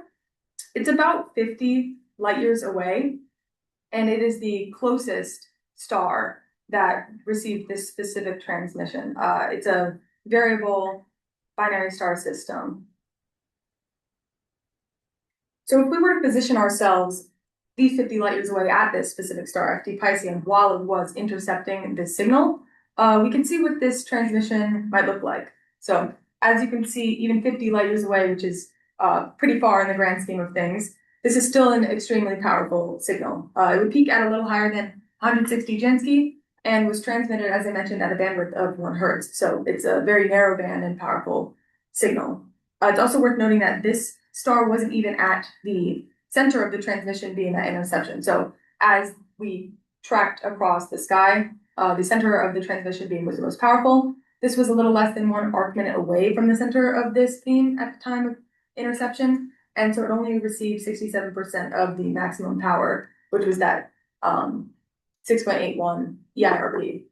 So this is a very detectable signal, but of course detectable heavily depends on the methods of detection. So if we were to consider how the same signal would actually appear to ET at the location of FT Piscium, this is assuming an Arecibo-like receiver, and we could see what it would actually measure. So assuming a 25 SNR detection threshold, this signal would exceed this detection threshold by a very significant margin, around 12 times. It peaks over 300 SNR and would stay above this threshold for several consecutive integrations, of course, depending on the integration time. So this is, of course, heavily dependent on the survey methods, but it's an example of what might be received if someone were to be looking at this location at the time of reception. So a very large part of this project was trying to characterize our transmission behavior with planetary radar over time, because unfortunately there is currently no complete record of exactly how many transmissions we've done, when and where they were done, and what properties they were done at. So we wanted to see if we could get a good grasp on our cumulative behavior since we began transmitting in earnest around the 60s. So as it turns out, we spent quite a long time transmitting, over 422 complete continuous days spent transmitting from DSS-14 at Goldstone and Arecibo. And across this cumulative amount of time we spent transmitting, we built up a near isotropic footprint across space of signal being sent out. This is worth noting because in comparison, most past work on how our own behavior might be seen as a technosignature was mainly focused on DSN uplink to our spacecraft. And so the places where we were spent time transmitting was largely clustered along the ecliptic. So from all the transmissions, oh, is it messed up? A little cut off, sorry about that. There we go. From all the transmissions that we have carried out, thousands upon thousands of star systems are already on track to receive these signals and be in the path of reception. And this is only the combination of 65 years worth of transmitting, which in the grand scheme of things, as I mentioned, isn't a very long time at all. The more we do transmit, the more stars will receive these signals. But also notable is the fact that more stars will receive repeat transmissions. And as I mentioned, only 65 years apart is the maximum. And so they would receive them pretty close to each other. So receiving an extremely powerful narrowband signal would be noteworthy. But if it happened multiple times from the same location and source, it would be much more noteworthy and recognizable as a technosignature. So depending on how many civilizations are out there, we might expect to receive similar signals.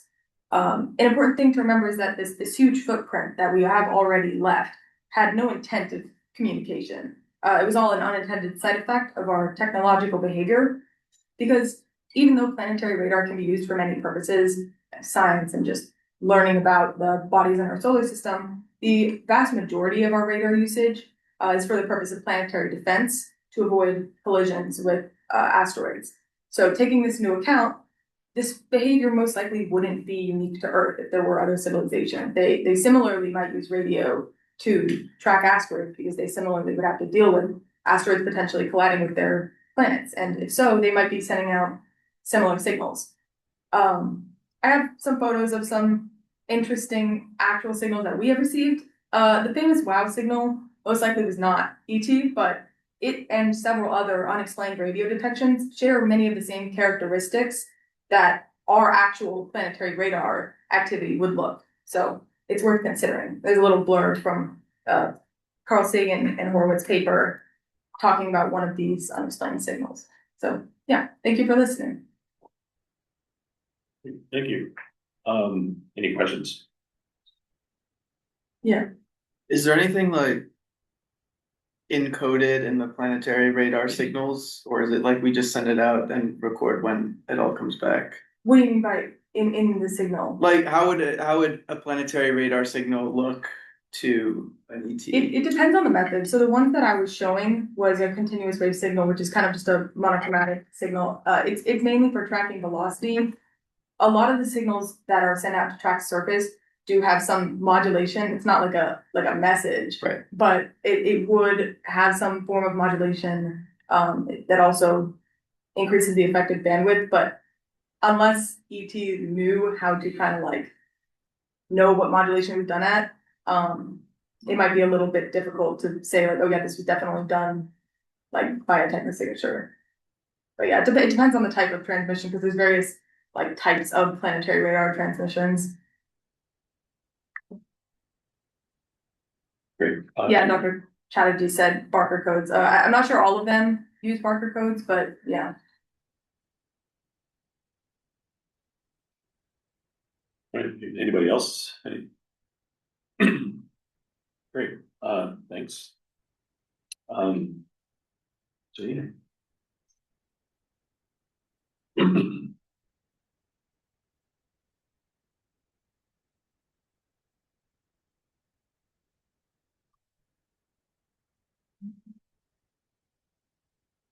I don't know why it's not in full screen, but hi everyone. My name is Sri Paul, and I'm a student here at the University of California, Berkeley. this summer I worked with Dr. Henry Cody at the University of Colorado Boulder to conduct a search for Dyson swarms with the TESS primary mission.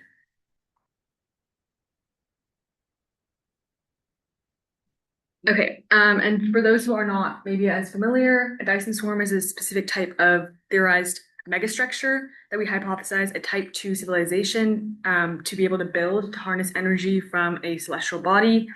A Dyson swarm in specific is an extension of the original idea of a Dyson sphere, but instead of a solid sphere, it's a large array of individual satellites orbiting another celestial body. It's also important to note here that this is an artist's rendition, but in reality, we wouldn't necessarily assume that it would be a continuous or symmetric structure as depicted here. And also in discussing Dyson swarms, it's also important to discuss Boyajian star, which is one of the first exciting Dyson swarm candidates that we've had in our time.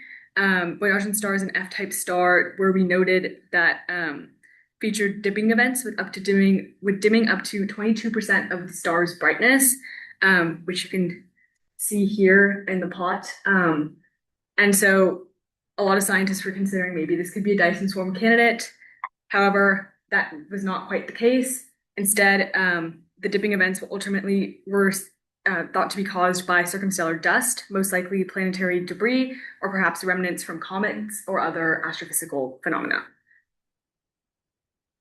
However, Boyajian star begs the question of what other anomalous variable stars could be waiting to be discovered out there. And then for the data that I worked with this summer was actually the product of a data reduction pipeline. We were using the TESS primary mission, which was an all-sky survey that studied tens of millions of targets, but a machine learning pipeline brought that down to 2.2 million possibly anomalous light curves. And after selecting specifically for fading dominated variables, this data set was reduced to 543,000, and then visual inspection was used for each candidate to lead to a final data set of 441 potential dipper stars, which are variable stars that experience irregular, sometimes quasi-periodic dips, or Dyson swarm candidates.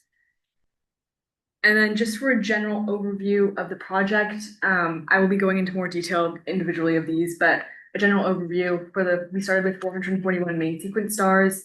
And the first step was determining if these stars had a disk or no disk. And we did this using WISE data and equations from the Koenig and Leiswitz 2014 paper. And this brought it down to 204 targets. I also want to note here that we lost about 100 targets that didn't have data from WISE available on AstroQuery. So those are targets that we'll have to return to in the future with other methods. And then the next step was determining if these targets had infrared X's using spectral energy distribution plots, which we created using data from Gaia, 2MASS, and WISE. And we're looking for a best fit alpha parameter of less than -1.6. That brought it down to 74 objects. And the final step was doing light curve analysis for these 74 objects using the Eleanor and light curve packages, and also conducting further analysis with SIMBAD, using box least squares periodograms for possible eclipsing binary targets, and etc. And then just to go a little bit into that first step of determining whether these targets had disks, this plot is adapted from the Zondakis 2025 paper. You can see on the X and Y axis, the X axis is the WISE1 and WISE2 filter band passes, which we can subtract to create a color value. Same for the Y axis, those are the H and the 2MASS H and KS filter band passes. And then the more important idea is just the more top, and to the right you get, the more reddening we see. And so the targets on the top right we see the most reddening, which we associate with dusty disks. And those are the class 1 and class 2 objects, which are younger stars considered to have infrared X's consistent with a circumstellar disk, which could naturally cause dipping and fading events just by the nature of the dust. So what we're interested in is actually the targets that aren't class 1 or class 2, because then any dipping behavior we observe is not so easily explained. We also plotted the 441 targets on the Hertzsprung-Russell diagram to see where they fall on the main sequence. They're plotted against the Gaia DR3 population. So the next step was creating SED plots for all the targets. I have an example here, a class 1 object, so you can see very clearly the infrared axis. So we have all the Gaia and 2MASS and WISE filter band passes is here, and we have the Rayleigh Jeans line plotted in blue. And as you can see, that's where we would expect to see a star that doesn't have infrared excesses. But as you can see, there is a very clear excess here, and the alpha is greater than negative 1.6. Whereas for an actual target that continued on to the next stage, you can see very minimal infrared excess. It's mainly in the WISE-4 parameter, which we didn't really trust because it has a lot less precision. But for all the others, like the infrared excess is pretty much non-existent or very minimal. So this moved on to the next stage. The alpha here is less than negative 1.6, just to quantify that. And then for the final stage, we did light curve analysis using Eleanor. And then for light curve, we did aperture masks, which you can see in the bottom right.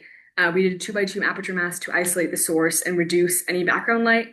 Obviously, sometimes there's background contamination within the 2x2 square, which is why it was really important that we were doing additional checks on SIMBAD to see what neighboring stars or binaries could be interfering with the signal that we were seeing. A lot of the cases that we were looking at had a lot of periodic dips like this, where it could be an eclipsing binary. This one's kind of more straightforward, but a lot of the ones we were dealing with were a lot messier. It was harder to tell if there were a primary and secondary signal, and some of them were also blended, where there was two eclipsing binaries kind of interfering with each other. So in that case, we were using Boxley squares periodograms to help catch the stellar rotational period. And in the one I just showed, there was like a period of about 2 days, and then this periodogram catches that. And for cases where that is blended, we would see kind of two tall peaks showing the two different periods. And then we had, fortunately, a few cases where things were not as easily explained by an eclipsing binary or just junk and other contaminations. This is an example of one of the final candidates that has passed all the tests and is remaining one of our mysterious objects. As you can see here, there's a lot of like interesting dip behavior. It's not super periodic, not consistent, has a lot of like wiggling shapes. So this is one that has moved on to like our final stage. And then this is another one. This one is a little bit less clear cut. There's only really two significant dips here. But if you look at other sectors, there's definitely something else going on here. And this one is particularly like a dipper candidate. We don't think it's a Dyson swarm, but we do think it's mysterious and we want to look at it further. And then this is our third one, which is also, again, really interesting stuff happening here. Lots of wiggling signals, things like that. And then just to kind of go over everything, we started with 441 stars. We brought that down to 205 that have no disks, and then to 74 that have very minimal to no infrared excesses. And then we've ended with 3 mysterious fading objects. But I also want to talk about what else we found. We found 6 dusty young stars, 36 eclipsing binaries or blended eclipsing binaries, 18 contaminated targets which were being interfered with by bright background sources that do have infrared excesses, 7 targets that were contaminated with diffraction spikes and are just considered junk in general, and we would see dipping behavior, but it was just instrumental or not significant. And then we have about 5 to 7 that we're still a little bit unsure about. And so the future is going to consist of us looking into those in certain candidates with longer wavelength data and exploring our 3 mystery objects. Thank you. Does anyone have any questions? Could you go back to the HR diagram? Yes. Yeah, I just noticed you have fewer in the kind of lower magnitude, lower luminosity area. I was wondering what the reason for that is for fewer target dippers there. That's a good question. I think I don't know too much about like stellar evolution. I think it's just we'd expect it to be further along on the main sequence. I feel like most dipper stars are. I don't know too much. Sorry. Younger. So Yeah. probably in a specific region. Okay, cool. Thank you. I have a question, which is how would you differentiate between dippers and Dyson swarm structures for like the candidates that you were saying might be dippers? That's a good question, something that I'm still trying to learning about, but I think I'm actually not too sure. I think that's like something I'll be exploring in the next stage, but one of the reasons for the one that we're pretty sure isn't a Dyson swarm and why Anne-Marie was thinking it's more like a possible dipper was because of the fact that it's a B-type star. and it's really, really bright. And I think in her mind, it's more likely to be a dipper than a Dyson sphere. Okay, got it. Anybody else? Online. Okay, thank you. Moving on, Andrea. Okay.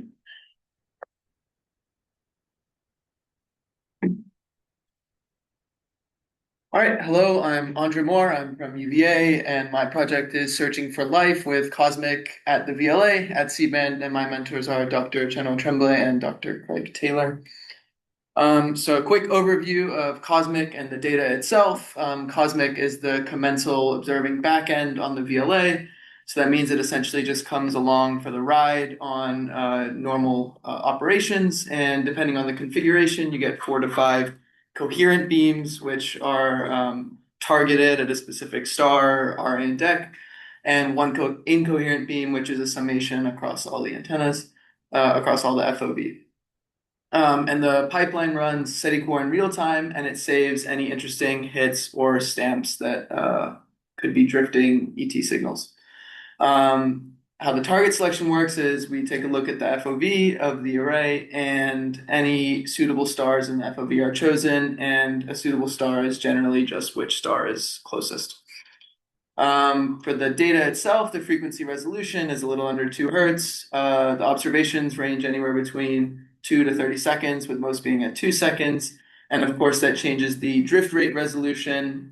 So on the higher end 30-second observations, you get a finer resolution of 0.05 Hertz per second. And C-band means we're looking at 4 to 8 gigahertz. So the hits themselves, which is the data I was given in a CSV, which was 9.2 million raw hits, ranging from exactly 1 year ago to this past May.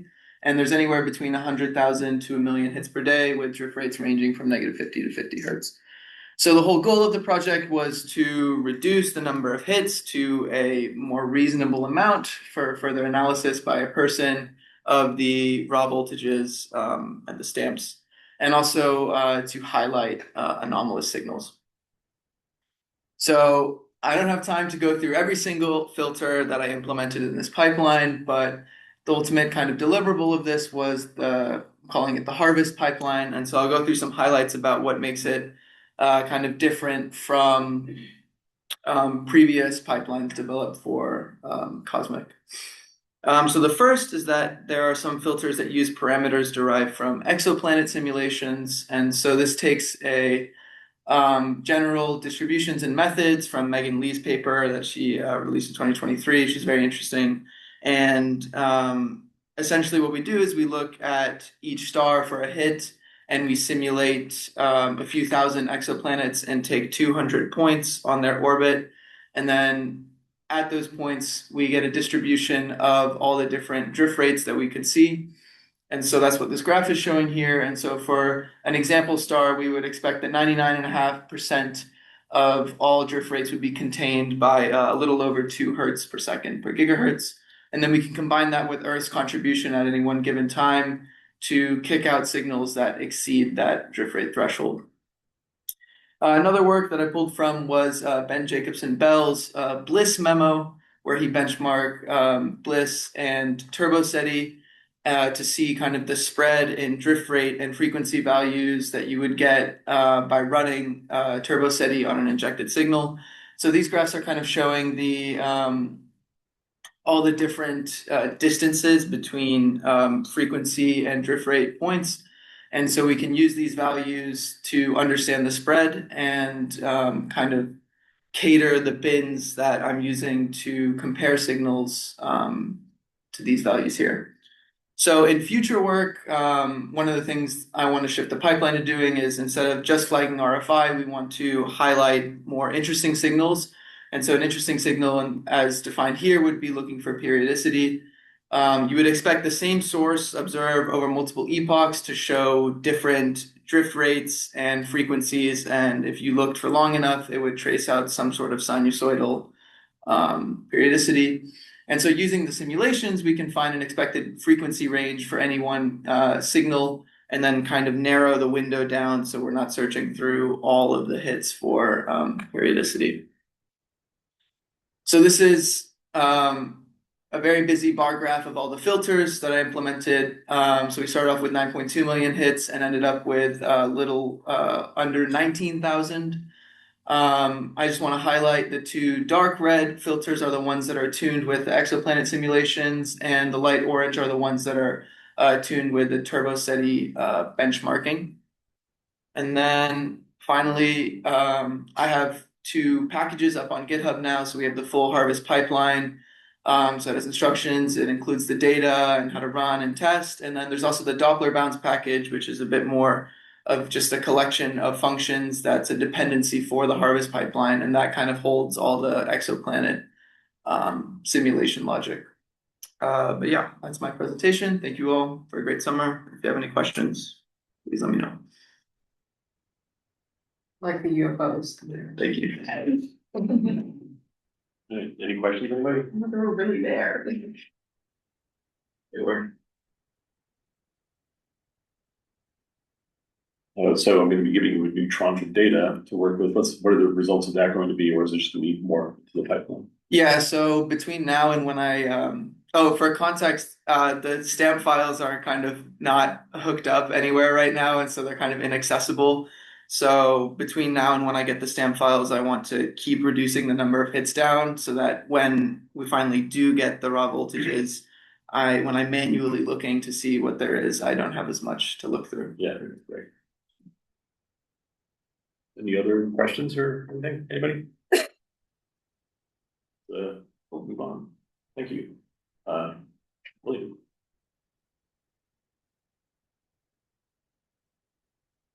See. Nice. All right.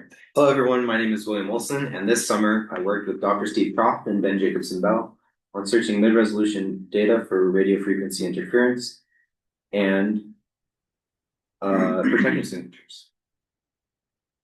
So SETI searches the cosmic haystack for evidence of extraterrestrial technology. The haystack represents the many possible properties a technosignature could have. Traditional radio SETI searches commonly target narrowband signals because signals narrower than astrophysical emission can indicate technology. These searches therefore use very fine frequency resolution. My project instead examines mid-resolution data with fine channels approximately 2.86 kilohertz wide, not very fine. This changes the region of the haystack we can effectively search. Broader signals remain visible, but very narrow signals become less resolved. Their power is diluted within a much wider channel, reducing sensitivity. At the same time, these data preserve broader and more complex time frequency structures that narrowband candidate lists may not describe. The Voyager plots on the right demonstrate this trade-off. And the narrow signal is very clearly defined in the fine res data, but in the mid-res data, it becomes a little bit blended with the surrounding spectral structure, giving that broader signal. First question was whether existing Doppler search techniques could operate successfully on mid-resolution data. I tested TurboSETI, BLISS, and SETI core using Voyager as a known signal benchmark. Voyager was especially useful because we know approximately where it should appear and how it behaves in fine-res observations. I then used SETIGen to inject controlled signals into real mid-res observations because I selected their frequencies and strengths. I knew exactly what the pipeline should recover. Finally, I processed the results using on-off cadence filtering. A promising candidate should appear when the telescope points toward the target and disappears when it leaves the controlled observations, i.e. find event TurboSETI. The figure on the right shows the recovery as the injected strength increases, giving ideas. This demonstrates that traditional pipelines can operate on mid-resolution data. However, the wider channels change the apparent signal strength and greatly reduce drift rate precision. So the pipeline does not behave exactly how they do at fine res. For the second approach, I treated each time frequency waterfall as a two-dimensional image. Rather than searching only for individual drifting tones, I identified connected bright structures and grouped them into bounding boxes. These regions can include vertical stripes, broader patches, or more complex interference. One major challenge was the filter being boundaries and the DC spikes. These instrumental features can resemble bright vertical RFI or can modulate the boxes themselves. I therefore masked only the boundaries themselves rather than excluding large guarded regions around them. That allows the pipeline to reject the instrumental edge and DC spike while detecting the genuine interference located immediately beside it. The located red boxes in this figure show the resulting detections within one region of the observation. The one-dimensional and two-dimensional approaches answer related but different questions. A one-dimensional Doppler search asks whether the data contains a candidate at a particular frequency and drift rate. It is computationally efficient, especially for mid-res. It is very, very quick, produces compact hit lists, and works naturally with fine-event pipeline. However, that candidate list compresses the surrounding time frequency morphology. The two-dimensional approach asks what larger structure is present in the waterfall. It preserves context, groups related pixels together, and is better able to extend to complex RFI. Its limitations are different, quite different. The results depend on thresholding, connectivity, and masking choices. And they still require quantitative validation. I therefore do not view this as replacing one or the other. The one-dimensional search identifies candidate signals, while the two-dimensional helps characterize the environment for which those candidates appear. This project demonstrates that mid-res data supports a distinct kind of technosignature search. First, controlled signals were recovered across tested cadences, there, validating the basic one-dimensional pipeline. Second, the two-dimensional method captured extended RFI morphology and cannot be represented fully by a conventional candidate list. Finally, the project showed that coarse frequency resolution changes both sensitivity and drift recovery. Mid-res data should therefore not be treated simply as a lower quality fine-res data search. Instead, it trades off. And the next steps are to begin to use Noise Chisel, a faint galaxy searching tool which can search for faint mid-res broad RFI of interest. Looking through archival data sets with mid-res search techniques and further developing this mid-res pipeline. Special thanks to Dr. Steve Croft, Ben Jacobson Bell, Matt Lebowski, and David McMahon. Thank you all for helping me find treasure and trash. Thank you, and I'm happy to take any questions. Any questions? Vishal. Hey, thanks, William. I was wondering about when you talk about mid-resolution product, how does the drift rate come into picture? Because like in the typical observations, when you observe for 5 minutes, and when your spectral resolution is of the order of like a kilohertz, I mean, traditional drift rate that we search, like even up to like 10 hertz or so, 10 hertz per second doesn't really go outside a single channel. Right, it's zero. We're looking for zero drift rates, which further, places importance on the 2D search because, if it's part of this broad structure of RFI, that means no, or it could look, and it also places importance on turbo SETI fine event because it could also be right next to us, and we have to see if pointing in different directions takes it out. And then also clustering and noise chisel will also be implemented to further find RFI to actual signals. So you essentially don't need turbo SETI or SETI core. I mean, it's basically just a peak detection that you can do on an average spectra. Right. We don't need it per se, but it is nice that you can just transfer the one-dimensional search to mid-res. Thank you.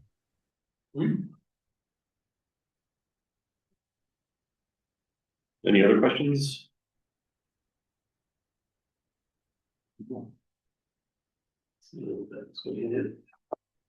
Gavin, you're next.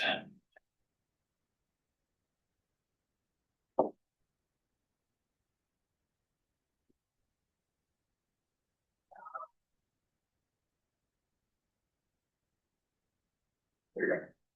Okay, yeah. Hi, everyone. My name is Gavin, and I'm excited to share with you all the work that I've been doing these past 10 weeks under Dr. Carl Van Bibber, along with Tori and Dylan, to optimize and design microwave cavities in the search for axion dark matter. So, a brief overview if you're rusty on your dark matter. Dark matter is essentially an invisible, we believe, particle that interacts ordinarily only through gravity. And so it's detectable on very large scales when we look at galaxies or galaxy clusters. It was originally postulated in the 1930s, but it really picked up steam in the 1970, when Vera Rubin and Kent Ford discovered that looking at galaxies, as you looked along an increasing radius, the outside of these galaxies rotated faster than expected, indicating a kind of invisible, massive material gravitationally binding these things. And this is what we believe dark matter to be. Despite the fact that it's so numerous, we know very little about it. That's because it hardly interacts with light and is very difficult to detect on small scales.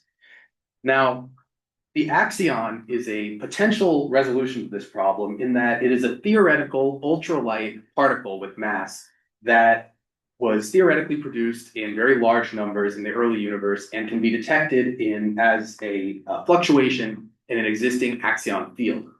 Axion theory predicts that a large magnetic field could, in rare instances, induce a very minute electrical signal, primarily in the direction of that magnetic field, with the axion. So the idea in that bottom right diagram is that an axion could enter a strong magnetic field and decay into a photon. Okay, well, how would we detect that? That's primarily the issue here. We believe that using something called a haloscope, and that's what my work this summer has been, we could, in theory, detect the axion if it exists. Essentially, a haloscope is a conducting cavity, in this case made of copper, that has a tunable internal resonant frequency, such that we can tune across a range of frequencies. And if we can tune to the same frequency as the photon that the axion decays into, we could pick up that minute electrical signal if we amplified it enough. We don't know the frequency of the photon that the axion decays into, but if we could find it, it's directly proportional to the mass of the axion. And so that would be, we'd essentially discover the thing if we could find the frequency of this photon. So the idea here with the haloscope is you've got a dilution refrigerator which cools it down to cryogenic temperatures, a superconducting magnet providing that necessary magnetic field I mentioned, and then you've got external axles which are connected to off-center internal tuning rods, such that as you rotate them, you manipulate the internal dimensions of the cavity so that you can have multiple resonant frequencies, so that if you happen to match the right resonant frequency of that photon, you would amplify it for detection with the antenna you've got stuck in the side there. So my work this summer has been partially using a scaled down version of what will eventually become our full-scale cavity haloscope. So this is the Alpha project. You can see a model of the full-scale one there. It's got 36 tunable tuning rods, which manipulate that internal dimensions to sweep roughly between 9 and 11 gigahertz. The model that we've got is just a scaled down version with only one tuning rod, and we're testing a few mechanical variables to see how we can maximize something called Q.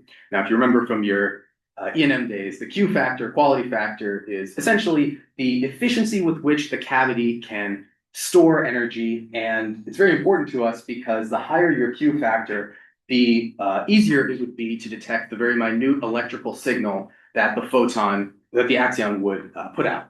So it's important to us to have IQ. The main variables that we've been changing here in this prototype have been the presence or absence of ball bearings between that internal tuning rod and its end cap upon which it rests. The idea being that we want thermal contact between the internal tuning rod and the rest of the cavity so that it cools down with the rest of the cavity when we put it in the dilution refrigerator. Additionally, we've also tested various materials for the screw connecting that external axle to the internal tuning rod. We want rigidity, but we also don't want to leak the electrical field outside the cavity, of course. So the test that we did here, we did this over various frequencies, which is why you see multiple points there. But with the ball bearings, when we had no ball bearings, the Q was substantially higher than when we did have them. And we believe that's because while we were getting that thermal connection we wanted with the ball bearings, the internal tuning rod has sort of this meek, sort of tepid contact with the balls.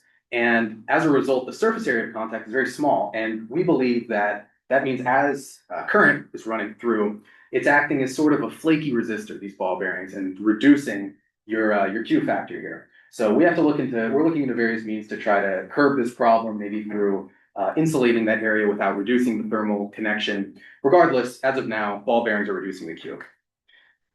As for the screw material, it's pretty much what you may have expected, which is that when you have a metal screw, it may be very rigid, but it also reduces your Q because metal is a conductor. And so the field was able to sort of leak out through the screw outside the cavity, which was reducing our Q, as opposed to when we used PEEK, which is a form of plastic, or G10, a kind of fiberglass, both of which were flimsier but effective insulators. I'm also going to briefly go over the other main thing that I've done this summer, which is work using magnesium diboride, which is a superconductor, as a coating for a kind of prototype cavity to determine how well that will affect our Q. Of course, we want as high a conductivity as we can get. And so using a superconductor, which below its critical temperature, in this case about 39 Kelvin, should in theory lose all its electrical resistance. And so, of course, in the real world, you'll still see some, but you can see here on the plot that as our temperature drops to, right around 39 Kelvin, our Q increased substantially, and we were able to get all the way up to around 82,000 Q, which was very good for our purposes. However, if you know anything about superconductors, you know that they generally don't tend to mesh very well with strong magnets, which is essential to our project. So it was important that we also test it in the presence of a strong magnetic field while still keeping that temperature low, below around 5 Kelvin. So you can see here that admittedly, when we increased the magnetic field to about 4 Tesla, our Q did drop substantially, somewhere around 30,000, which is still good, but it's important for us to measure this so that we know the efficacy of the thing when we actually do search for axions. Still, the fact that we got such a high Q is promising for our future projects involving magnesium diboride as a potential coating.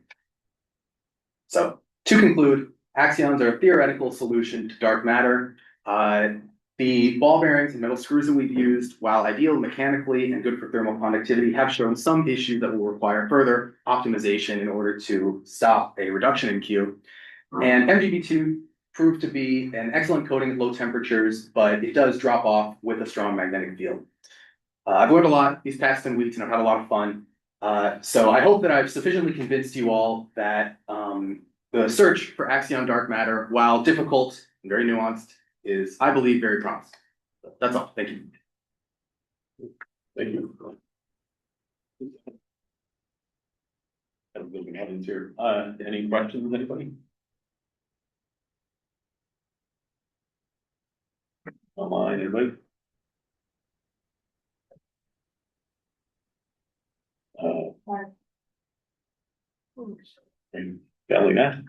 Thank you. Move on, and this is going to be the last talk. Genevieve.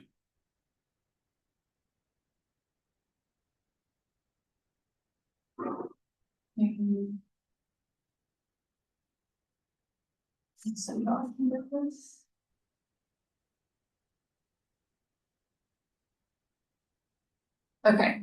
Hi everyone. My name is Genevieve Pereira. I'm a rising junior at the University of Michigan studying astronomy and astrophysics. And this summer, I've been working with Doctors Isabel Angel and Vishal Gajjar on testing the detectability of planetary shape distortions with shadow imaging. So before I get into too much detail of what I've actually been working on, I'd like to start with some background on what shadow imaging even is. So shadow imaging takes a light curve, which basically shows how the brightness of a star changes with time, and then tries to figure out what shape or distribution of opacity of a certain transiting object might have produced those changes in brightness. So in this project, I've been testing shadow imaging on oblique planets as a first step towards seeing how it might perform as a method for detecting non-spherical transiting objects in general, like alien megastructures. So for this, I've been using the 8-bit transit software package, which generates shadow images with different numerical algorithms. And looking at the image on the right, it does this by modeling the problem as an opacity grid transiting in front of a limb-darkened host star that produces a light curve.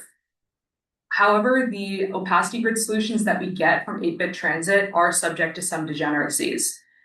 So the two that are the most important for this project are the flip degeneracy, in which opacity above and below the horizontal midplane will produce the same light curve, and the arc degeneracy, which is shown in that figure below. We can see a light curve from the TRAPPIST system, which has 3 planets, which are point sources transiting in front of the star. And the image that we end up getting from 8-bit transit is a pair of semicircular arcs for each of those point sources. So for this project, I ended up testing 8-bit transit on 2 types of targets. The first were observed light curves. For this, we looked at 2 oblate planets, WASP-12b and WASP-103b, and 1 spherical planet, which is WASP-107b. And also these light curves came from different instruments to see how that might impact things. So we looked at light curves from TESS, KOPS, and JWST. The second type of target we looked into were simulated light curves. So I simulated 3 different grids, varying values of oblateness and planetary size with Squishy Planet. And each of those simulated grids were representative of one of the instruments that we had our observed light curves from. So KOPS, TESS, and JWST. And then before running 8-bit transit, we also first had to determine the grid parameters we would be passing to it. So this included limb darkening parameters, the size of the opacity grid, and the grid velocity. And then finally, I was able to run 8-bit transit on all of our targets, and we looked into 5 different algorithms that are listed right here. So moving on to the results we get from real data, this plot here shows what the shadow images look like for each of the types of algorithms we have.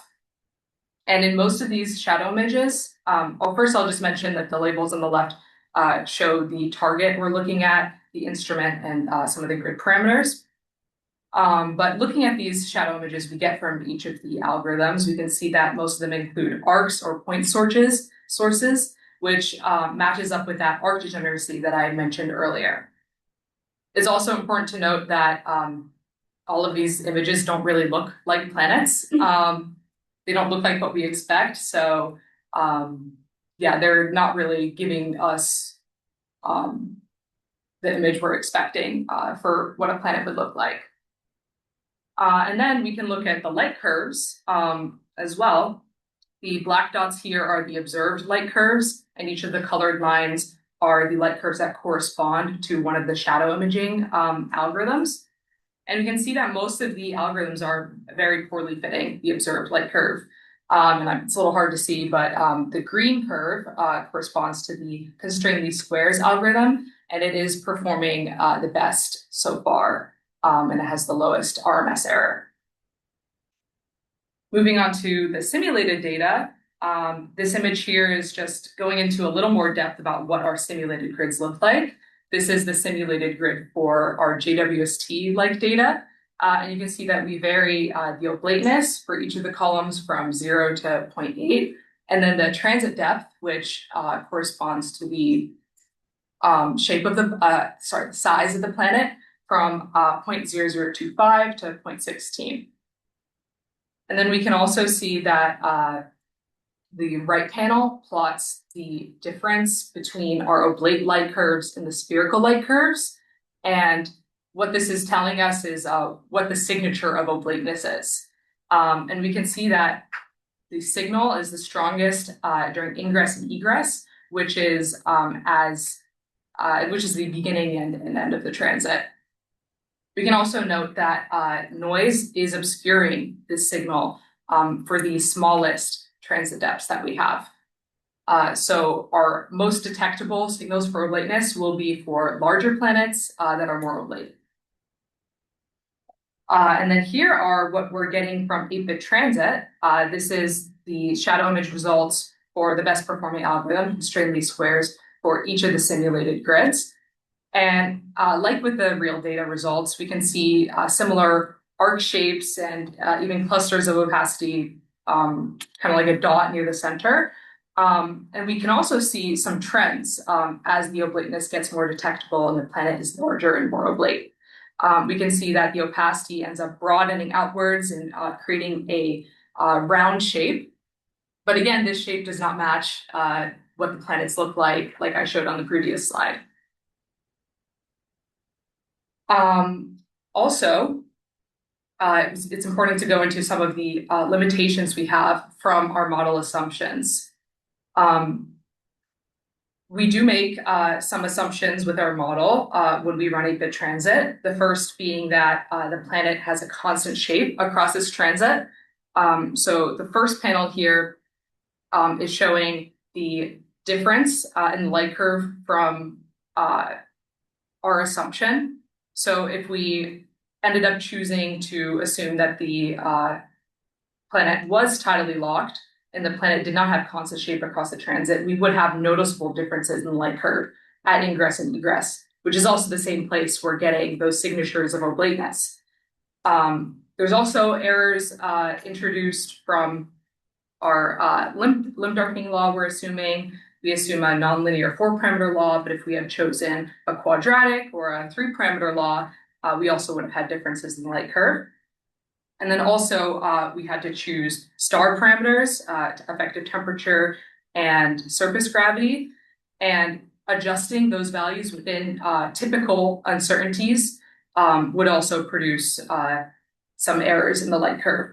And all of these errors are comparable to the signature of oblateness for our detection of that in our real data oblate targets, WASP-12b and WASP-103b. So to sum up all of these results, for the simulated data, we do see trends in the results, the shadow image results, as the planets get larger and more oblate, but the recovered shadow images aren't matching the ejected shapes.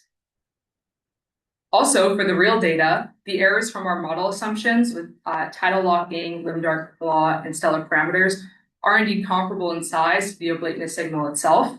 So all of these results go to show that there are some limitations from our existing models and the algorithms in characterizing non-spherical transiting objects. So we can't find megastructures with this yet.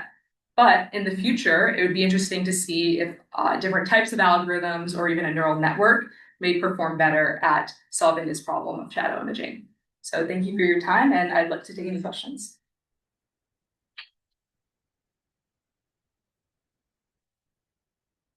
Questions? Yeah. What governs the resolution of the shadow images? Like they look kind of blocky, but is that computationally limited or? Yeah, so the main thing that is impacting our grid dimension, so we can choose like the amount of rows and columns for the pixels, but the main thing that's governing that is really the time sampling of the observation. There's a couple other things that go into it as well, like the grid velocity, which we use as the orbital velocity of the system, but the real main thing is that time sampling. So I think it's like around, like, I think we range from like 20 seconds JWST and then 120 seconds for either TESS or KOPS, I can't remember. Yeah. Roman, it's coming out. Do you know how Roman will impact the search for potentially interesting targets? Because as I understand, Roman is very good at looking at a lot of things at once, and JWST is very good at looking at one object in very good detail. So do you know how that will change? Yeah, that's not anything I've thought about, but it would definitely be interesting to look into. Yeah, but just off the top of my head right now, I'm thinking the data quality isn't like an issue right now. I'm assuming Roman would also have better data quality. So that wouldn't really be a factor since the issues are mainly with the model assumptions and our algorithms. Yeah. But it would be cool to see what Roman could do. That'd definitely be something to look into. Any other questions, anybody? If not, great. That's all the talks. And I think Steve wanted to do some concluding remarks. Yeah, just to say again, thank you to everybody, to all of our interns for some great talks and some great work this summer. Thank you to all of the mentors for all of your help, and in particular, Vishal, who has been obviously very involved in helping out with the international programs and our mentors internationally. Thank you to the Breakthrough Initiatives and the National Science Foundation for their sponsorship of this program, and thank you to you all in our audience for tuning in. So it's been a great summer. Sorry to bring it to an end, but thanks all of you. And for those of you in Berkeley, we do have a short survey that this is going to be the last task that I set you. I'll post this in the Slack, but just to kind of round out the summer. So that's it from me. Thank you. Thank you. Thanks, Steve. Thank you, Steve. Thanks, everybody online, everybody here. Have a good day. Yeah, just like to kind of share the same thought as Steve. I mean, amazing work. Every year we get get to see the work that all the students are doing, and it's so awesome to kind of see the progress that we are making. Especially every year we get better and better kind of presentations and better work. So kudos to the rest of the team. That's good to see. Thanks, Vishal. And thanks, Matt, for organizing everything. Oh, definitely. I'm just still driving. Have a good day, everybody, or good afternoon or evening. Thanks you.